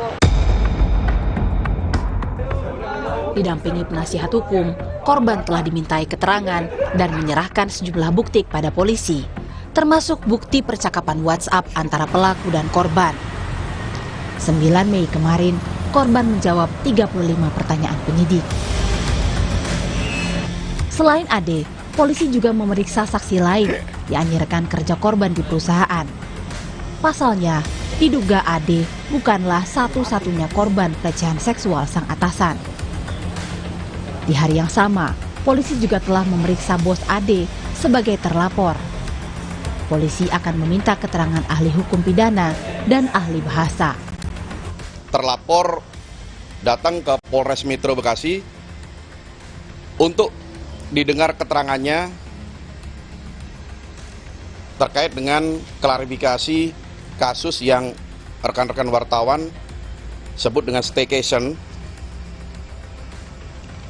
Lalu ada beberapa saksi lagi juga yang kita dengar keterangannya pada hari ini, yaitu saksi pelapor jam 10.00. Lanjut ada 2 saksi lagi yang kita periksa. Kita lakukan gelar perkara. Setelah ahli, kita lakukan gelar perkara, ya. Dinas Tenaga Kerja dan Transmigrasi di Snaker Trans Jawa Barat memastikan paksaan kencan sebagai syarat perpanjangan kontrak kerja tidak ada dalam aturan perusahaan. Namun, kasus ini juga tidak bisa dimasukkan dalam ranah hubungan industrial, tetapi di ranah pidana. Kami sudah berkoordinasi dengan pihak kepolisian dan pihak kepolisian memberikan informasi bahwa ini akan ditangani dulu oleh polisi, tapi kalau ada hal-hal yang diperlukan kami siap dipanggil atau membantu pihak penyidik dari kepolisian. Artinya itu berarti masuknya ke pidana ya Pak ya? Ya, pidana. Kasus dugaan pelecehan seksual ini juga disorot Gubernur Jawa Barat Ridwan Kamil. Emil meminta perusahaan tempat korban bekerja segera menindaklanjuti.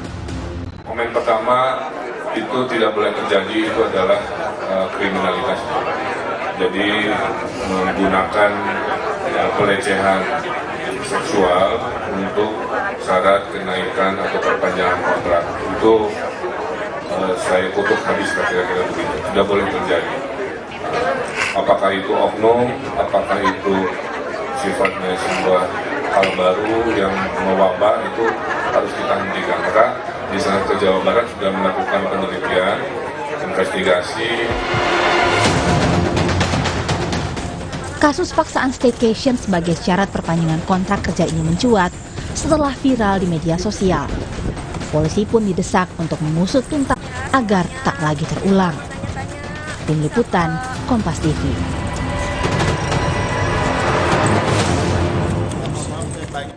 Hari ini Majelis Hakim akan membacakan putusan terhadap 3 terdakwa kasus narkoba barang bukti sabu tukar tawas yang melibatkan Irjen Teddy Minahasa. Mantan Kapolres Bukit Tinggi AKBP Dodi Prawiranegara, Linda Pujiastuti, dan mantan Kapolsek Kalibaru Kompol Kasranto akan menghadapi palu putusan hakim.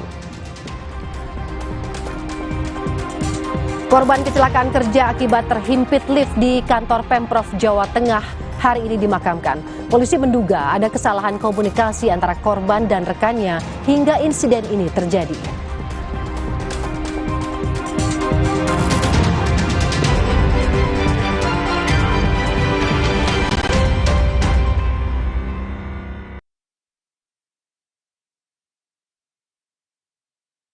Gigi kita perfect bersihnya karena pakai Ciptaden Perfect Care. Baru dengan 88 lubang bulu sikat dan double filament, bersihkan permukaan dan sela-sela gigi. Gigi bersih lebih cepat. Ciptaden Perfect Care, gigi perfect bersihnya. Sakit kepala di sini atau di sini? Tenang, sakit kepala satu solusinya. Minum Paramex.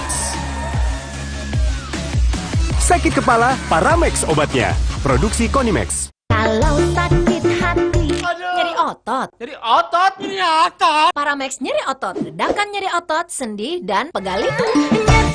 Nyeri otot, Paramex nyeri otot.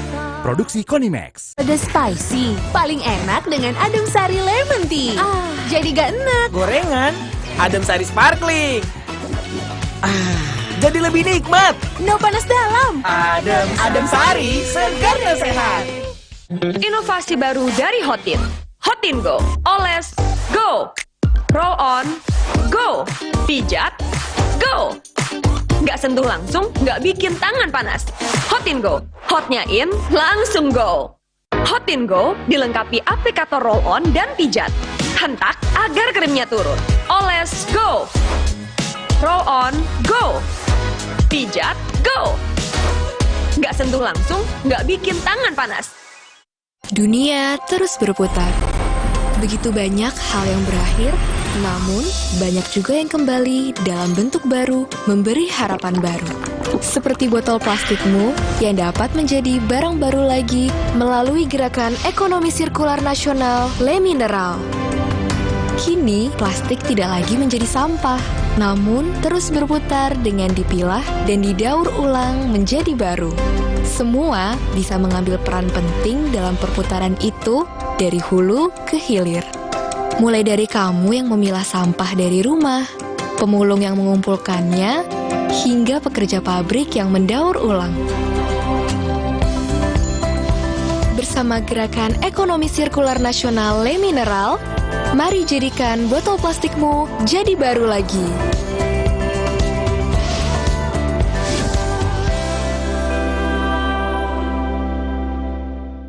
Awali hari dengan Nuvo.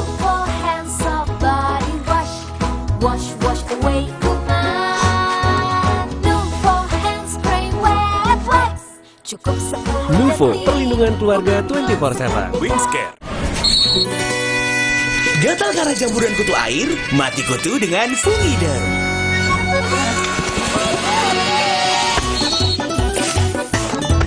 Fungiderm, aktif basmi jamur. Produksi Konimex. Bisa, negara, masa sih? Jangan ada batuk di antara kita. Minum Siladex ME untuk batuk berdahak. Aktif encerkan dan keluarkan dahak. Siladex, aktif redakan batuk. Produksi Konimex. Inovasi baru dari Hotin. Hotin Go. Oles, go. Roll on, go. Pijat, go. Nggak sentuh langsung, nggak bikin tangan panas. Hotin Go. Hotnya in, langsung go. Hotin Go dilengkapi aplikator roll on dan pijat. Hentak agar krimnya turun. Oles, go. Roll on, go. Pijat, go. Nggak sentuh langsung, nggak bikin tangan panas. Gigi kita perfect bersihnya karena pakai Ciptaden Perfect Care. Baru dengan 88 lubang bulu sikat dan double filamen, bersihkan permukaan dan sela-sela gigi. Gigi bersih lebih cepat. Ciptaden Perfect Care, gigi perfect bersihnya.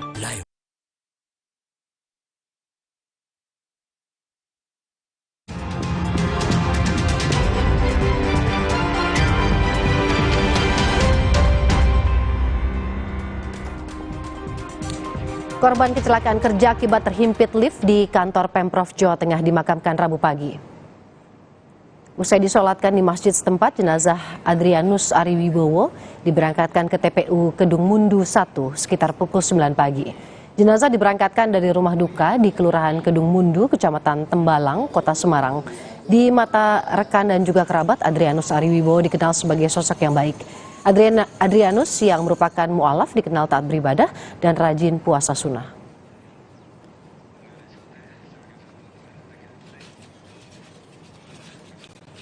Kasus kecelakaan di lift kembali terjadi. Seorang pekerja lepas kehilangan nyawa saat perawatan lift di kantor Pemprov Jawa Tengah. Polisi menyebut ada kesalahan komunikasi antar teknisi hingga korban akhirnya terjepit dan meninggal dunia.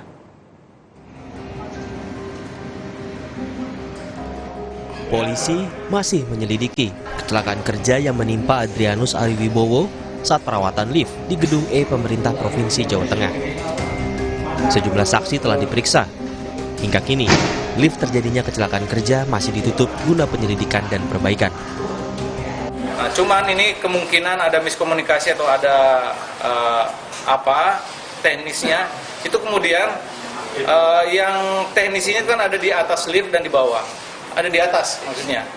Nah, ini setelah dikeluarkan, ini liftnya kemudian naik ke atas sehingga menjepit tenaga teknisi yang ada di bagian atas. Nah, itu kira-kira yang garis besar dari peristiwa yang terjadi di Jalan Pahlawan kemarin. Untuk penyelidikannya sedang ditangani oleh Satreskrim. Nah, apakah nanti ada kelalaian dari orang lain atau dari korban sendiri? Karena ini kan teknisi. Nah, gitu. Jadi seharusnya dia menguasai sistem kelistrikan lift itu. Salah seorang saksi mata menuturkan korban saat itu berada di antara pintu utama dan sangkar lift lantai 3. Lalu tiba-tiba lift bergerak ke atas sehingga tubuh korban terjepit dan terseret hingga di lantai 4. Tapi liftnya belum sampai itu level. Jadi kan dia kalau posisi jepit kan tidak mungkin, tapi dia mungkin itu terbentur Pak, beliaunya. Posisi itu gimana posisinya? Posisinya tadi gini posisinya dia di antara header itu pintu sangkarnya terjepit di situ. Pemprov Jateng menyampaikan duka atas musibah yang terjadi di lingkungan kerja. Bantuan juga telah diberikan kepada keluarga korban.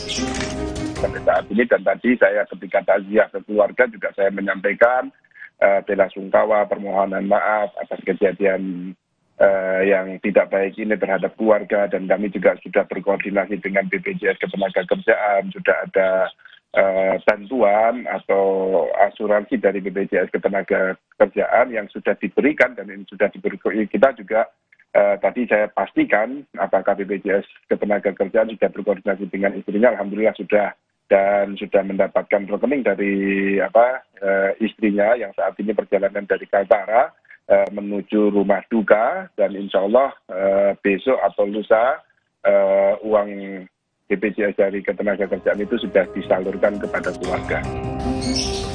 Adrianus Ariwibowo kehilangan nyawanya saat perawatan lift di kantor pemerintah Provinsi Jawa Tengah. Pekerja lepas berusia 36 tahun ini terjepit lift pada Senin sore. Korban dinyatakan meninggal dunia dalam perjalanan ke rumah sakit akibat luka parah di kepala dan dada. Tim Liputan, Kompas TV.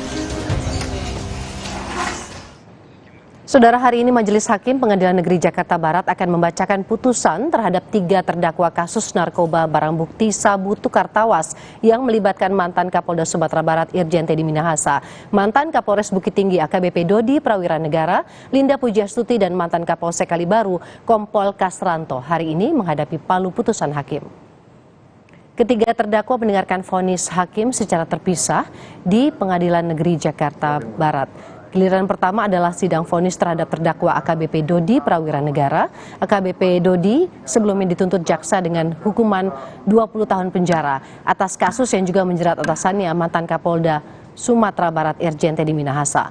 Dodi dinilai jaksa terbukti secara sah dan meyakinkan melakukan tindak pidana dalam kasus narkoba.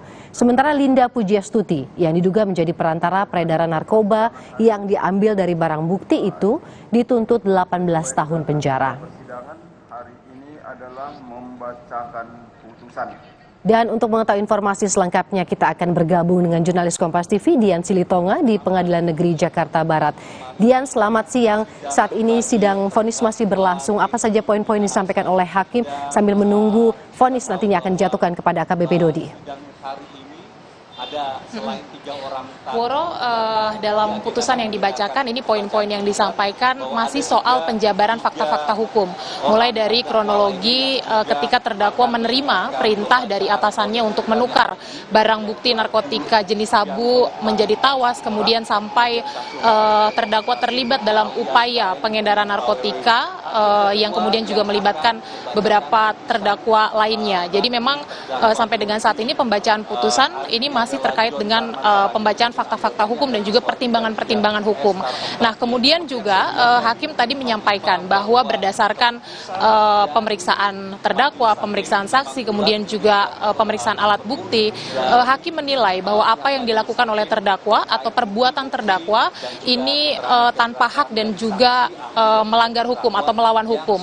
Disebut tanpa hak karena meskipun terdakwa AKBP Dodi ini merupakan aparat penegak hukum, tetapi Dodi dinilai tidak memiliki kewenangan untuk menukar barang bukti tindak pidana dengan barang lainnya, dan kemudian juga dikatakan melawan hukum karena Dodi juga dinilai melanggar undang-undang terkait dengan narkotika.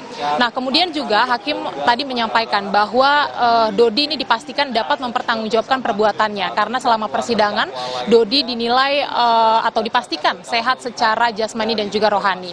Nah, Woro dan juga saudara, biasanya nanti hakim akan juga menyampaikan hal-hal yang meringankan, kemudian juga hal-hal memberatkan yang dijadikan sebagai dasar untuk memberikan vonis atau putusan kepada terdakwa. Tentu kita nanti akan cermati apa yang menjadi hal meringankan yang akan disampaikan oleh hakim kepada terdakwa. Apakah pengajuan Dodi Prawira Negara sebagai justice kolaborator itu akan menjadi hal yang meringankan, atau apakah mungkin pembelaan atau poin pledo yang sempat disampaikan oleh Dodi Prawira Negara, yakni tidak bisa menolak perintah atasan karena ada relasi kuasa, itu juga nanti akan dijadikan poin keringanan atau tidak. Dan kemudian juga apakah posisi Dodi Prawira Negara sebagai aparat penegak hukum dalam tindak pidana yang dilakukan ini justru nanti akan memberatkan. Tentu sekali lagi akan kita cermati bersama nanti seperti apa putusan hakim, dan apakah nantinya vonis hakim ini akan lebih berat dibandingkan tuntutan jaksa penuntut umum atau tidak, karena berkaca pada sidang putusan terdakwa lainnya pada hari kemarin Irjen Teddy Minahasa, hakim memvonis lebih ringan dibandingkan dengan tuntutan jaksa penuntut umum. Kita akan dengarkan nanti seperti apa vonisnya, tapi kalau dari pihak tim penasihat hukum Dodi Prawira Negara ini berharap nantinya majelis hakim maksud kami ini akan memberikan vonis yang lebih ringan dibandingkan dengan tuntutan jaksa penuntut umum, menimbang Dodi Prawira Negara selama persidangan bersikap kooperatif, kemudian juga sopan, tidak berbelit-belit, dan kemudian juga tim penasihat hukum berharap nantinya majelis hakim ini bisa menerima pengajuan Dodi Prawira Negara sebagai justice kolaborator. Kita pantau bersama nanti bagaimana jalannya persidangan, Woro. Dian, lalu bagaimana dengan terdakwa Linda Pujiastuti? Sudahkah majelis hakim menjatuhkan vonis untuk Linda? Belum dibacakan putusan untuk terdakwa Linda Pujiastuti, Woro, karena memang seperti yang tadi Anda sempat sampaikan bahwa 3 terdakwa hari ini, baik itu AKBP Dodi Prawira Negara, Linda Pujiastuti, dan juga Kompol Kasranto, ini memang akan menghadapi sidang putusan tetapi di waktu yang berbeda. Terlebih dahulu dijalani oleh AKBP Dodi Prawira Negara yang saat ini sedang berlangsung. Kita nantikan nanti vonisnya seperti apa. Nanti selanjutnya memang dijadwalkan pukul 11:15 waktu Indonesia Barat, tapi sidangnya belum dimulai. Jadi alurnya selanjutnya nanti akan selesai dulu sidang Dodi, baru nanti akan dilanjutkan dengan sidang Linda Pujiastuti, mengingat majelis hakimnya sama dan ruangan sidang yang digunakan juga sama. Nanti setelah Linda baru akan dilanjutkan sidang pembacaan putusan bagi terdakwa Kompol Kasranto. Tentu kita juga akan nantikan seperti apa nanti putusan atau vonis hakim terhadap Linda Pujiastuti yang juga berperan mengedarkan atau sebagai perantara pengedaran narkotika jenis sabu yang juga melibatkan Kapolda Sumatera Barat atau mantan Kapolda Sumatera Barat Irjen Teddy Minahasa. Woro. Terima kasih Dian Silitonga, jurnalis Kompas TV dari Pengadilan Negeri Jakarta Barat. Saudara, usai jeda kami akan hadirkan informasi lainnya. Presiden Joko Widodo resmi membuka konferensi tingkat tinggi ke-42 ASEAN di Labuan Bajo, Nusa Tenggara Timur. Secara khusus, Presiden memberikan waktu sambutan kepada Timor Leste yang baru pertama kali mengikuti KTT ASEAN. Partai Hanura menjadi partai kedua yang mendaftarkan para bakal calon legislatifnya dalam pemilu 2024. Rabu siang, jajaran pengurus pusat Partai Hanura mendatangi kantor Komisi Pemilihan Umum di Menteng, Jakarta Pusat.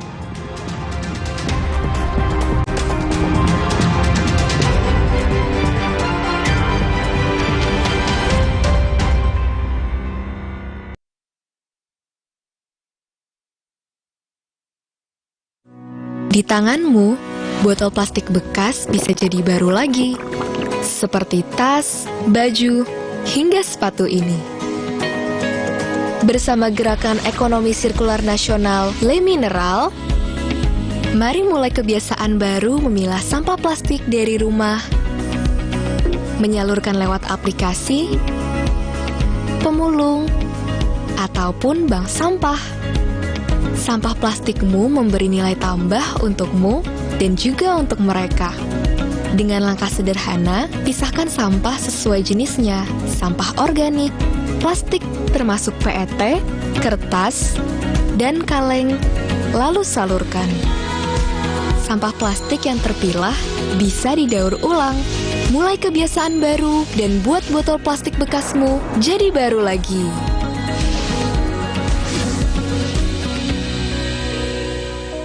Pegel, pusing sakit kepala.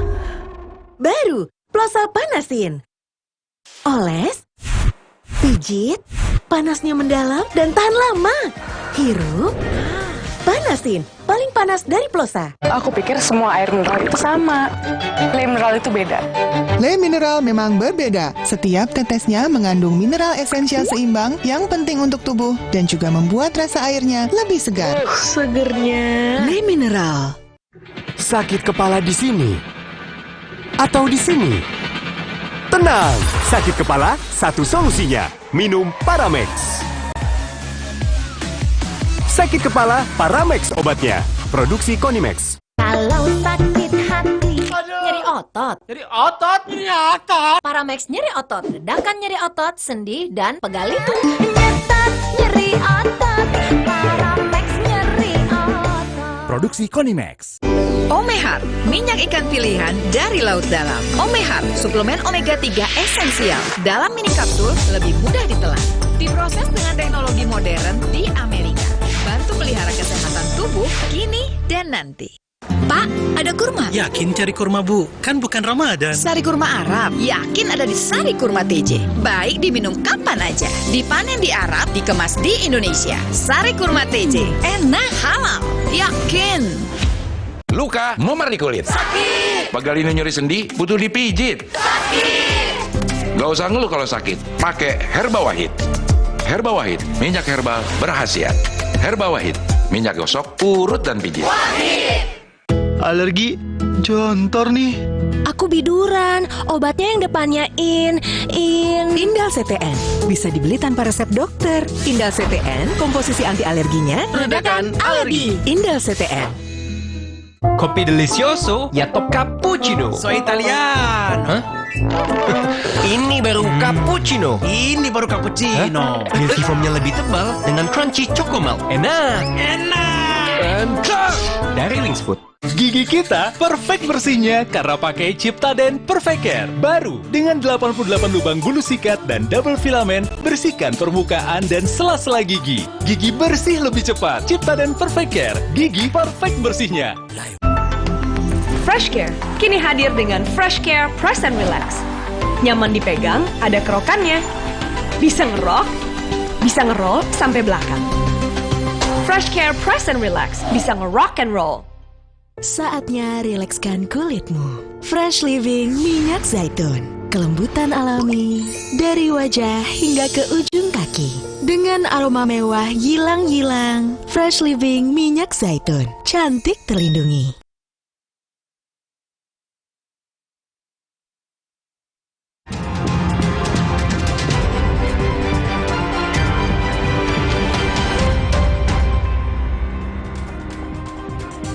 Presiden Joko Widodo resmi membuka konferensi tingkat tinggi ke-42 ASEAN di Labuan Bajo. Secara khusus, Presiden memberikan waktu sambutan kepada Timor Leste yang baru pertama kali mengikuti KTT ASEAN. Presiden membuka KTT ke-42 ASEAN dengan membahas isu perdamaian kawasan ASEAN. Dalam keketuaan Indonesia di ASEAN, Jokowi mengapresiasi masuknya Timor Leste sebagai anggota baru ASEAN. Perdana Menteri Timor Leste berterima kasih kepada Indonesia atas keikutsertaannya menjadi anggota ASEAN. Ia menyebut ASEAN menjadi salah satu kendaraan untuk memajukan kerjasama politik, ekonomi, dan keamanan Timor Leste di kawasan Asia Tenggara. Usai pembukaan, para pemimpin negara ASEAN melakukan pertemuan tertutup dengan perwakilan ASEAN di bidang politik, ekonomi, dan kepemudaan. Para pemimpin ASEAN yang saya hormati, saat ini ekonomi global belum sepenuhnya pulih. Rivalitas semakin tajam, dinamika dunia semakin tidak terprediksi, dan yang menjadi pertanyaan, apakah ASEAN hanya akan menjadi penonton? Apakah ASEAN hanya akan diam? Serta apakah ASEAN mampu menjadi motor perdamaian dan pertumbuhan? Mari bekerja keras menjadikan ASEAN Matters epicentrum of growth. Dan dengan ini saya nyatakan KTT ke-42 ASEAN dibuka.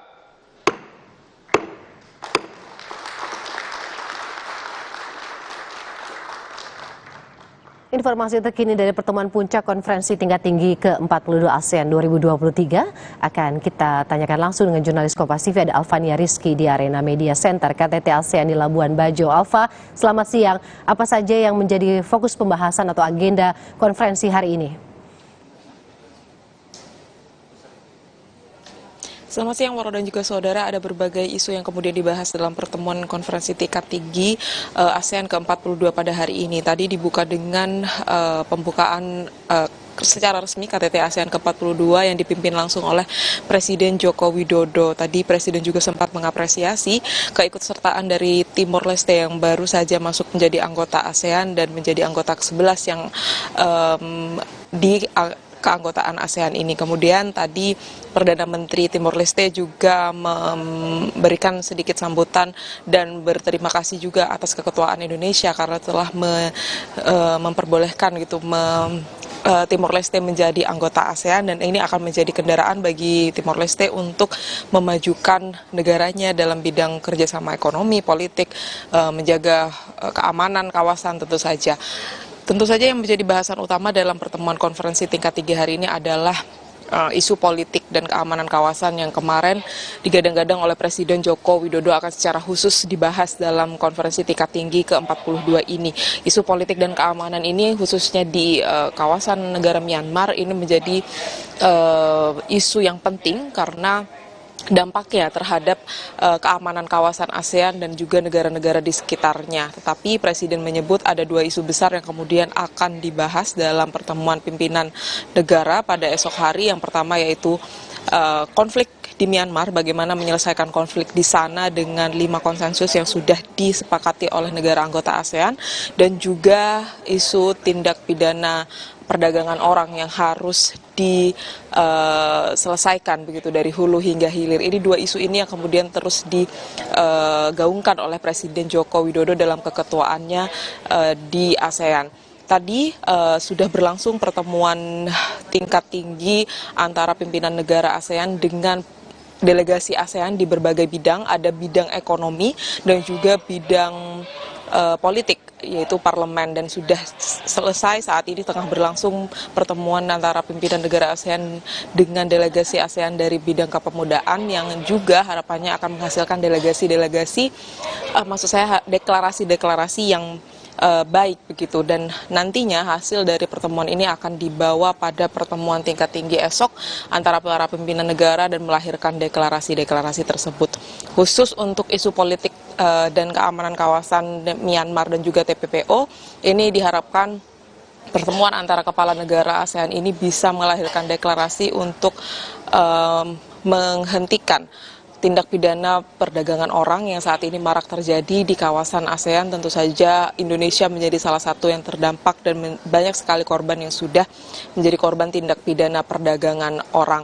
Tadi dikonfirmasi ada 8 negara ASEAN, anggota ASEAN yang hadir dalam KTT ke-42 ini, kecuali Myanmar yang memang memilih untuk tidak hadir walaupun sudah diberikan kursi tetap pada ruang pertemuan. Tadi saya melihat ada 1 kursi kosong dengan bendera Myanmar, tapi memang Myanmar tidak datang, dan kemudian Thailand yang memang tidak bisa datang karena harus menyelenggarakan pemilihan umum pada 14 Mei 2023 mendatang. Nanti malam akan ada jamuan makan malam yang dipimpin langsung oleh Presiden Joko Widodo untuk kemudian bisa berbincang santai begitu dengan para pimpinan negara ASEAN, dan dilanjutkan pada acara puncak esok hari untuk mengetahui apa hasil dari pertemuan KTT ASEAN ke-42 ini dan deklarasi-deklarasi apa tentu saja yang bisa meningkatkan kerjasama menjaga keamanan kawasan di ASEAN. Ada pembahasan-pembahasan yang kemudian menjadi highlights gitu ya dari Presiden Joko Widodo, konflik di Myanmar, kemudian tindak pidana perdagangan orang di kawasan ASEAN. Tapi kita tahu ini Labuan Bajo adalah lokasi yang indah untuk wisata. Apakah juga ada nantinya acara yang kemudian mungkin lebih santai dilakukan untuk melihat langsung keindahan Labuan Bajo di sana dari Indonesia untuk memperlihatkan kepada seluruh delegasi? Alfa. Ya, tadi pada penerimaan pimpinan negara di Hotel Murorah, di awal Presiden menyambut para pimpinan negara yang tiba di hotel atau di venue utama. Ini sempat para pemimpin negara ini menengok di belakang Hotel Murorah. Ini memang sudah ada pinisi yang terparkir di sana sembari dengan pemandangan indah dari Labuan Bajo. Kemudian nanti malam di acara jamuan makan malam juga saya juga sempat ikut mengecek ke sana begitu. Memang di sana tempatnya sangat indah dan akan dilakukan juga ada kembang api begitu, sehingga bisa menghibur para pemimpin negara di tengah pertemuan serius dan bahasan-bahasan serius yang diharapkan bisa menghasilkan deklarasi KTT ASEAN ke-42 ini. Woro. Baik, terima kasih jurnalis Kompas TV Alfadia Rizky dari Arena Media Center KTT ASEAN di Labuan Bajo, Nusa Tenggara Timur.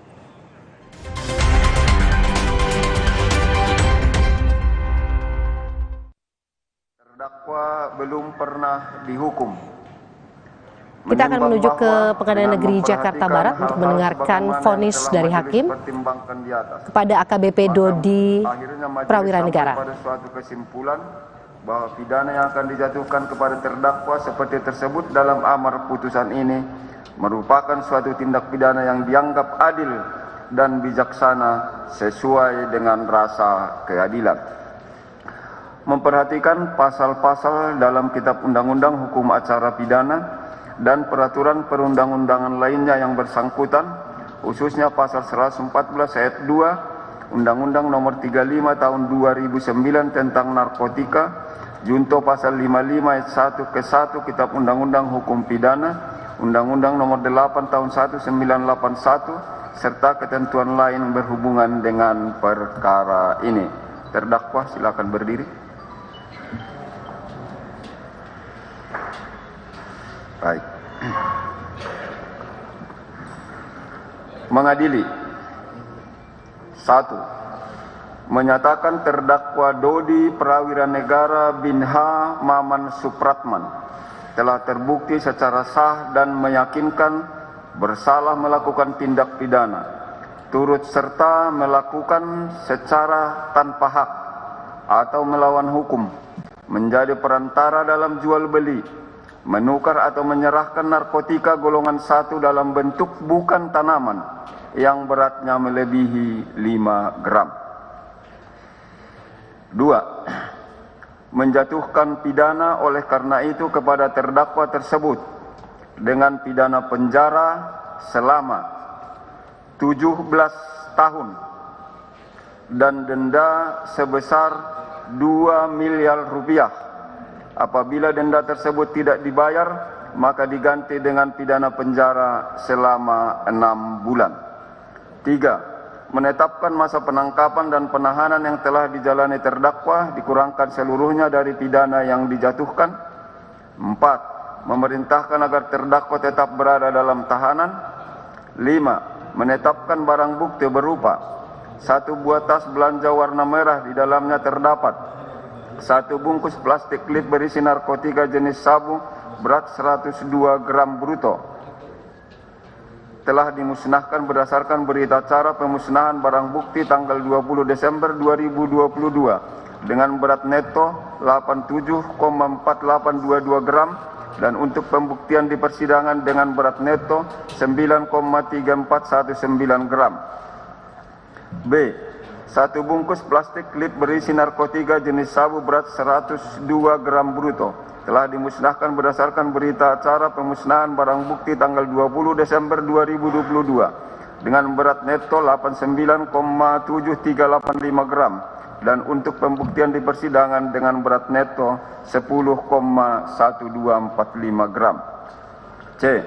1 bungkus plastik klip berisi narkotika jenis sabu berat 101 gram bruto telah dimusnahkan berdasarkan berita acara pemusnahan barang bukti tanggal 20 Desember 2022 dengan berat neto 89,2051 gram dan untuk pembuktian di persidangan dengan berat neto 9,3720 gram.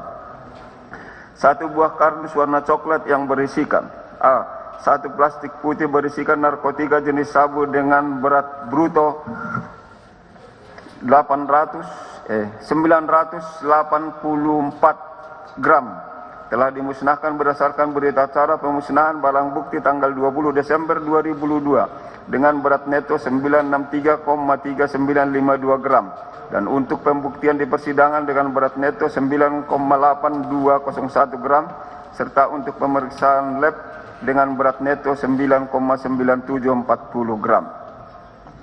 1 plastik putih berisikan narkotika jenis sabu dengan berat bruto 995 gram telah dimusnahkan berdasarkan berita acara pemeriksaan barang bukti tanggal 20 Desember 2022 dengan berat neto 973,5606 gram dan untuk pembuktian di persidangan dengan berat neto 9,8911 gram serta untuk pemeriksaan lab dengan berat neto 10,0126 gram.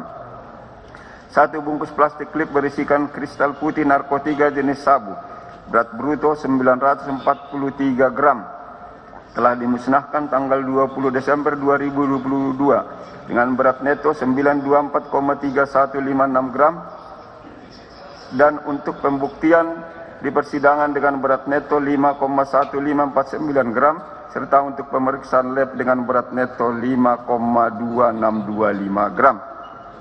1 buah handphone merek Huawei 40 RS warna hitam tanpa SIM card dengan IMEI 8623930449810894 dan 86239304985675. 1 buah handphone warna biru merek iPhone dengan nomor 081333020001 seluruhnya dirampas untuk dimusnahkan.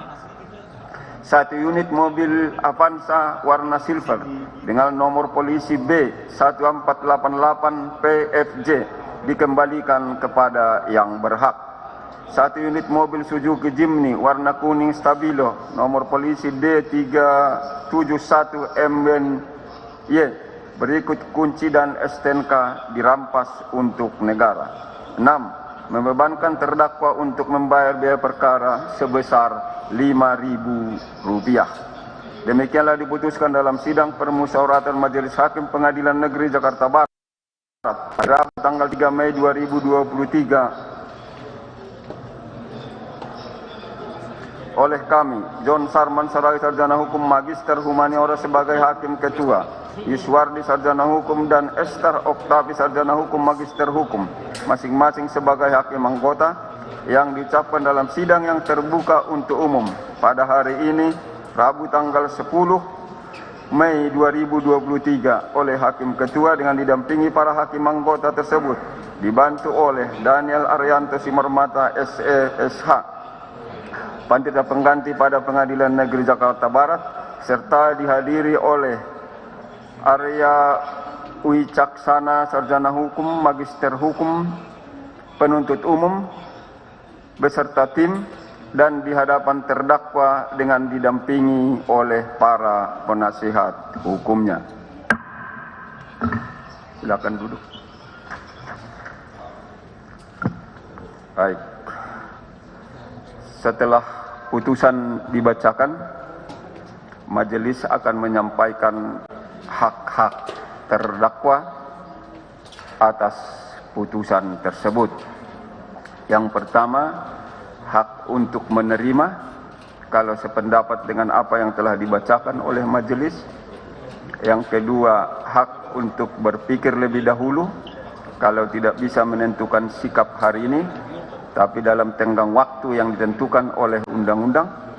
Yang ketiga, hak untuk melakukan upaya hukum. Ya, hak yang sama untuk penuntut umum. Dengan demikian, persidangan perkara ini dinyatakan selesai dan sidang pun dinyatakan ditutup.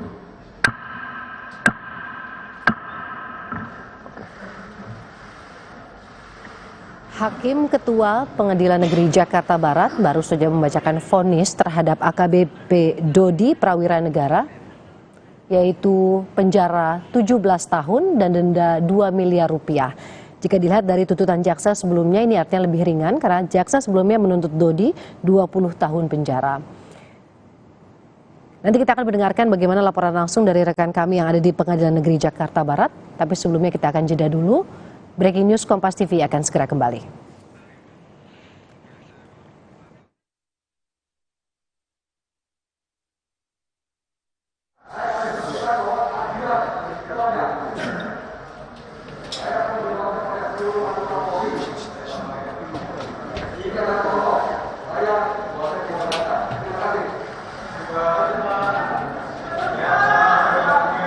Lanjut.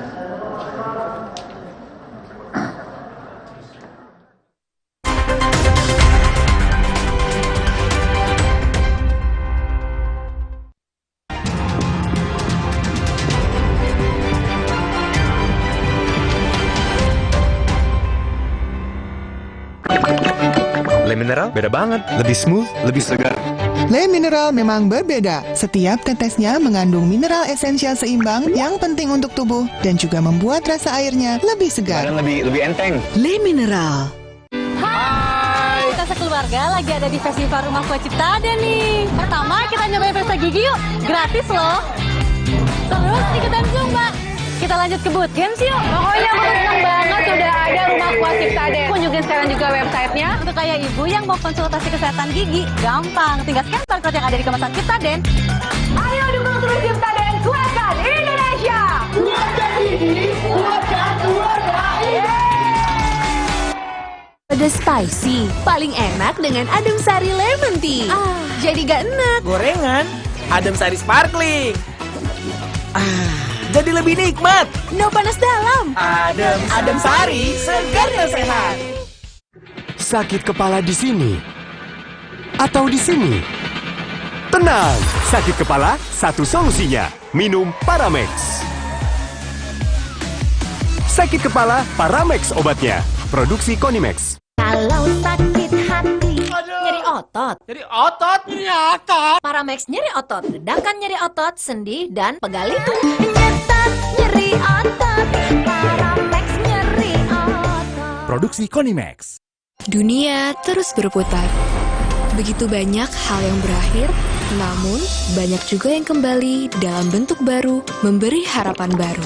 Seperti botol plastikmu yang dapat menjadi barang baru lagi melalui gerakan ekonomi sirkular nasional Le Mineral. Kini, plastik tidak lagi menjadi sampah, namun terus berputar dengan dipilah dan didaur ulang menjadi baru. Semua bisa mengambil peran penting dalam perputaran itu dari hulu ke hilir. Mulai dari kamu yang memilah sampah dari rumah, pemulung yang mengumpulkannya, hingga pekerja pabrik yang mendaur ulang.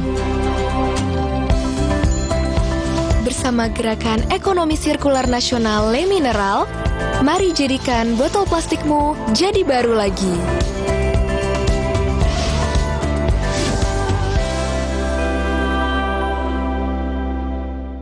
Bisa, darah. Masa sih? Jangan ada batuk di antara kita. Minum Siladex ME untuk batuk berdahak. Aktif encerkan dan keluarkan dahak. Siladex, aktif redakan batuk. Produksi Konimex. Demi mendapatkan sumber mata air terbaik, Le Mineral melakukan ratusan eksplorasi. Setiap tetesnya dikemas dengan galon yang selalu baru dan tutup kedap udara. Inilah komitmen Le Mineral untuk sehatnya keluarga. Dulu hidup dikontrol gula darah. Sekarang saatnya pegang kontrol bareng Diabetasol. Vita Digest-nya bantu kontrol gula darah. Lancar aktivitasnya karena terkontrol gula darahnya. Diabetasol. Hamil? Tahukah Ibu, protein penting untuk pembentukan organ tubuh bayi. Prenagen Mami sumber protein, DHA, dan asam folat. Nutrisi lengkap untuk ibu dan buah hati. Rasanya enak, tidak enak, nggak bikin gemuk. Kita sekeluarga lagi ada di Festival Rumah Kue Cipta Aden nih. Pertama kita nyobain pesta gigi yuk, gratis loh. Terus ikutan Zumba. Kita lanjut ke bootcamp yuk. Pokoknya aku senang banget sudah ada Rumah Kue Cipta Aden. Kunjungin sekarang juga websitenya. Untuk kayak ibu yang mau konsultasi kesehatan gigi, gampang. Tinggal scan barcode yang ada di kemasan Cipta Aden. Ayo dukung terus Cipta Aden, kuatkan Indonesia. Kuatkan gigi, kuatkan keluarga.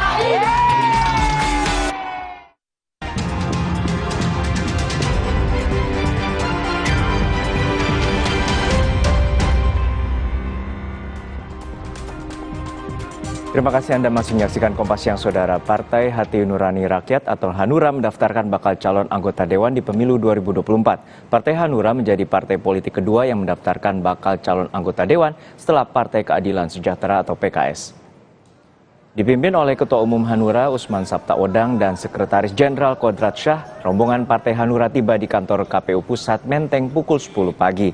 Sebelumnya, Partai Hanura sudah mengonfirmasi akan mendaftarkan bakal calon anggota DPR mereka ke KPU. Hanura mendaftarkan 580 nama bakal calon legislatif dari 84 daerah pemilihan. 32% diantaranya adalah bacalek perempuan. Saya itu semuanya itu wilayah, semua daerah, karena tagline kita adalah berpihak kepada daerah, ingin turut membangun daerah sesuai pembangunan yang sudah dilakukan oleh negara pada saat ini harus diteruskan siapapun nanti yang akan menang dan kemudian tetap meneruskan pembangunan itu ke daerah-daerah. Itu sebabnya dapil-dapil 84 daerah wajib memenangkan perjuangan ini. Jadi tidak ada spesial dapil, semua dapil harus menang. Lebih lengkap soal pendaftaran bakal calon legislatif dari Partai Hanura, kita bergabung dengan jurnalis Kompas TV, Taufik Riyadi di Gedung KPU Pusat, Jakarta. Taufik, ada 580 nama bakal calon anggota DPR yang didaftarkan oleh Partai Hanura. Lalu dari 580 nama itu, seluruhnya sudah diterima oleh KPU? Ya, selamat siang Juno dan juga saudara. Memang benar pada hari ini, tepatnya pada pukul 10 waktu Indonesia Barat, tanggal 10 Mei 2023, Partai Hati Nurani Rakyat atau Hanura mendaftarkan bakal calon anggota dewannya ke KPU Pusat yang ada di kawasan Menteng, Jakarta Pusat. Diketahui Partai Hanura ini mendaftarkan sekitar 580 bakal calon anggota legislatif yang tersebar di 84 daerah pemilihan atau dapil. Dan juga Partai Hanura sendiri mengonfirmasi total ada sekitar 32% keterwakilan perempuan pada pendaftaran bacalek di KPU Pusat pada hari ini. Sebelumnya pada peraturan KPU menetapkan bahwa harus ada minimal setidaknya ada 30% keterwakilan dari perempuan. Lalu juga untuk pada hari ini memang pihak dari Partai Hanura sendiri sudah diterima oleh pihak KPU untuk menyerahkan secara simbolis bakal calon anggota dewan yang akan didaftarkan untuk bersaing atau akan mengikuti kontestasi pemilu di 2024. Sedangkan Juno dan juga saudara, untuk verifikasinya memang ini berbeda timelinenya. Untuk saat ini memang daripada tanggal 1 hingga tanggal 14 ini masih proses pendaftaran. Sedangkan untuk proses verifikasinya tersendiri, pihak KPU masih akan memverifikasinya pada tanggal periode 15 Mei sampai dengan 23 Juni mendatang. Dan nantinya pada tanggal 26 Juni dilanjut sampai tanggal 9 Juli akan ada proses perbaikan apabila data-datanya atau proses-proses persyaratan yang oleh bakal calon anggota dewan ini tidak lengkap.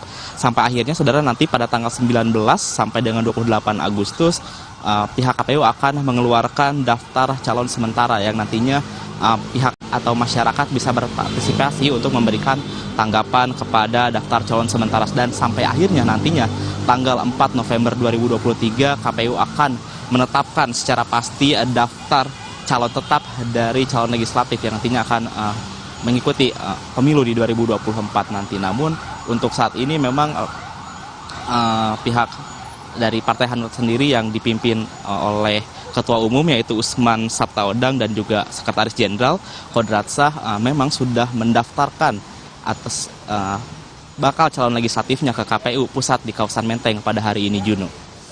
Ya Taufik, untuk saat ini baru 2 partai yakni PKS dan Partai Hanura yang baru mendaftar di KPU Pusat, dan pendaftaran akan ditutup tanggal 14 Mei mendatang. Lalu kapan agendanya partai-partai lain akan mendaftarkan bacaleknya? Ya, Juno dan juga saudara, memang saat ini, tepatnya pada tanggal 10 Mei 2023, baru ada 2 partai politik yang mendaftarkan ke KPU Pusat, yaitu ada Hanura dan juga PKS. Namun, seperti yang kami dapat konfirmasi, menurut keterangan dari Komisioner KPU RI, yaitu Idam Holik, mengatakan bahwa besok, tanggal 11 Mei 2023, akan ada 2 partai politik yang akan mendaftarkan ke KPU Pusat untuk pendaftaran bakal calon anggota dewannya. Yang pertama adalah Partai Demokrasi Indonesia Perjuangan atau PDIP yang nantinya dijadwalkan akan mendaftarkan bakal calon anggota dewannya pada pukul 10 waktu Indonesia Barat. Lalu selanjutnya partai yang akan mendaftarkan pada esok hari adalah Partai Nasdem yaitu Nasional Demokratis yang nantinya akan mendaftarkan pada pukul 11 waktu Indonesia Barat. Sedangkan untuk partai-partai lainnya pihak KPU sendiri masih belum menerima konfirmasi siapa yang akan hadir, mengingat sisa waktu pendaftaran ini saudara tinggal 4 hari lagi. Seperti yang diketahui bahwa pada tanggal 1 hingga tanggal 13 Mei nantinya proses pendaftaran bakal calon anggota dewan akan dibuka pada pukul 8 pagi hingga pukul 16 waktu Indonesia Barat. Sedangkan nantinya pada tanggal 14 Mei 2023 pendaftaran ini akan dibuka lebih panjang, itu pada pukul 8 waktu Indonesia Barat sampai dengan pukul 23:59 waktu Indonesia Barat. Namun dari total 18 partai yang akan mengikuti pemilu di 2024, sejauh ini baru ada 2 partai yang mendaftar dan ada 2 partai yang sudah mengonfirmasi besok akan melakukan pendaftarannya, yaitu PDIP dan juga Nasdem. Selebihnya sisanya masih belum mengonfirmasi. Lalu juga Komisioner KPU RI yaitu Idam Holik menghimbau kepada partai-partai politik yang belum mendaftar untuk segera mendaftarkannya dan tidak menunggu di hari terakhir. Seperti itu, Juno dan juga saudara. Baik, masih ada 4 hari lagi batas waktu bagi parpol untuk mendaftarkan bacaleknya ke KPU Pusat. Terima kasih rekan jurnalis Kompas TV Taufik Riyadi dari Gedung KPU Pusat Jakarta. Pendaftaran bakal calon legislatif atau bacalek ke KPU Jawa Timur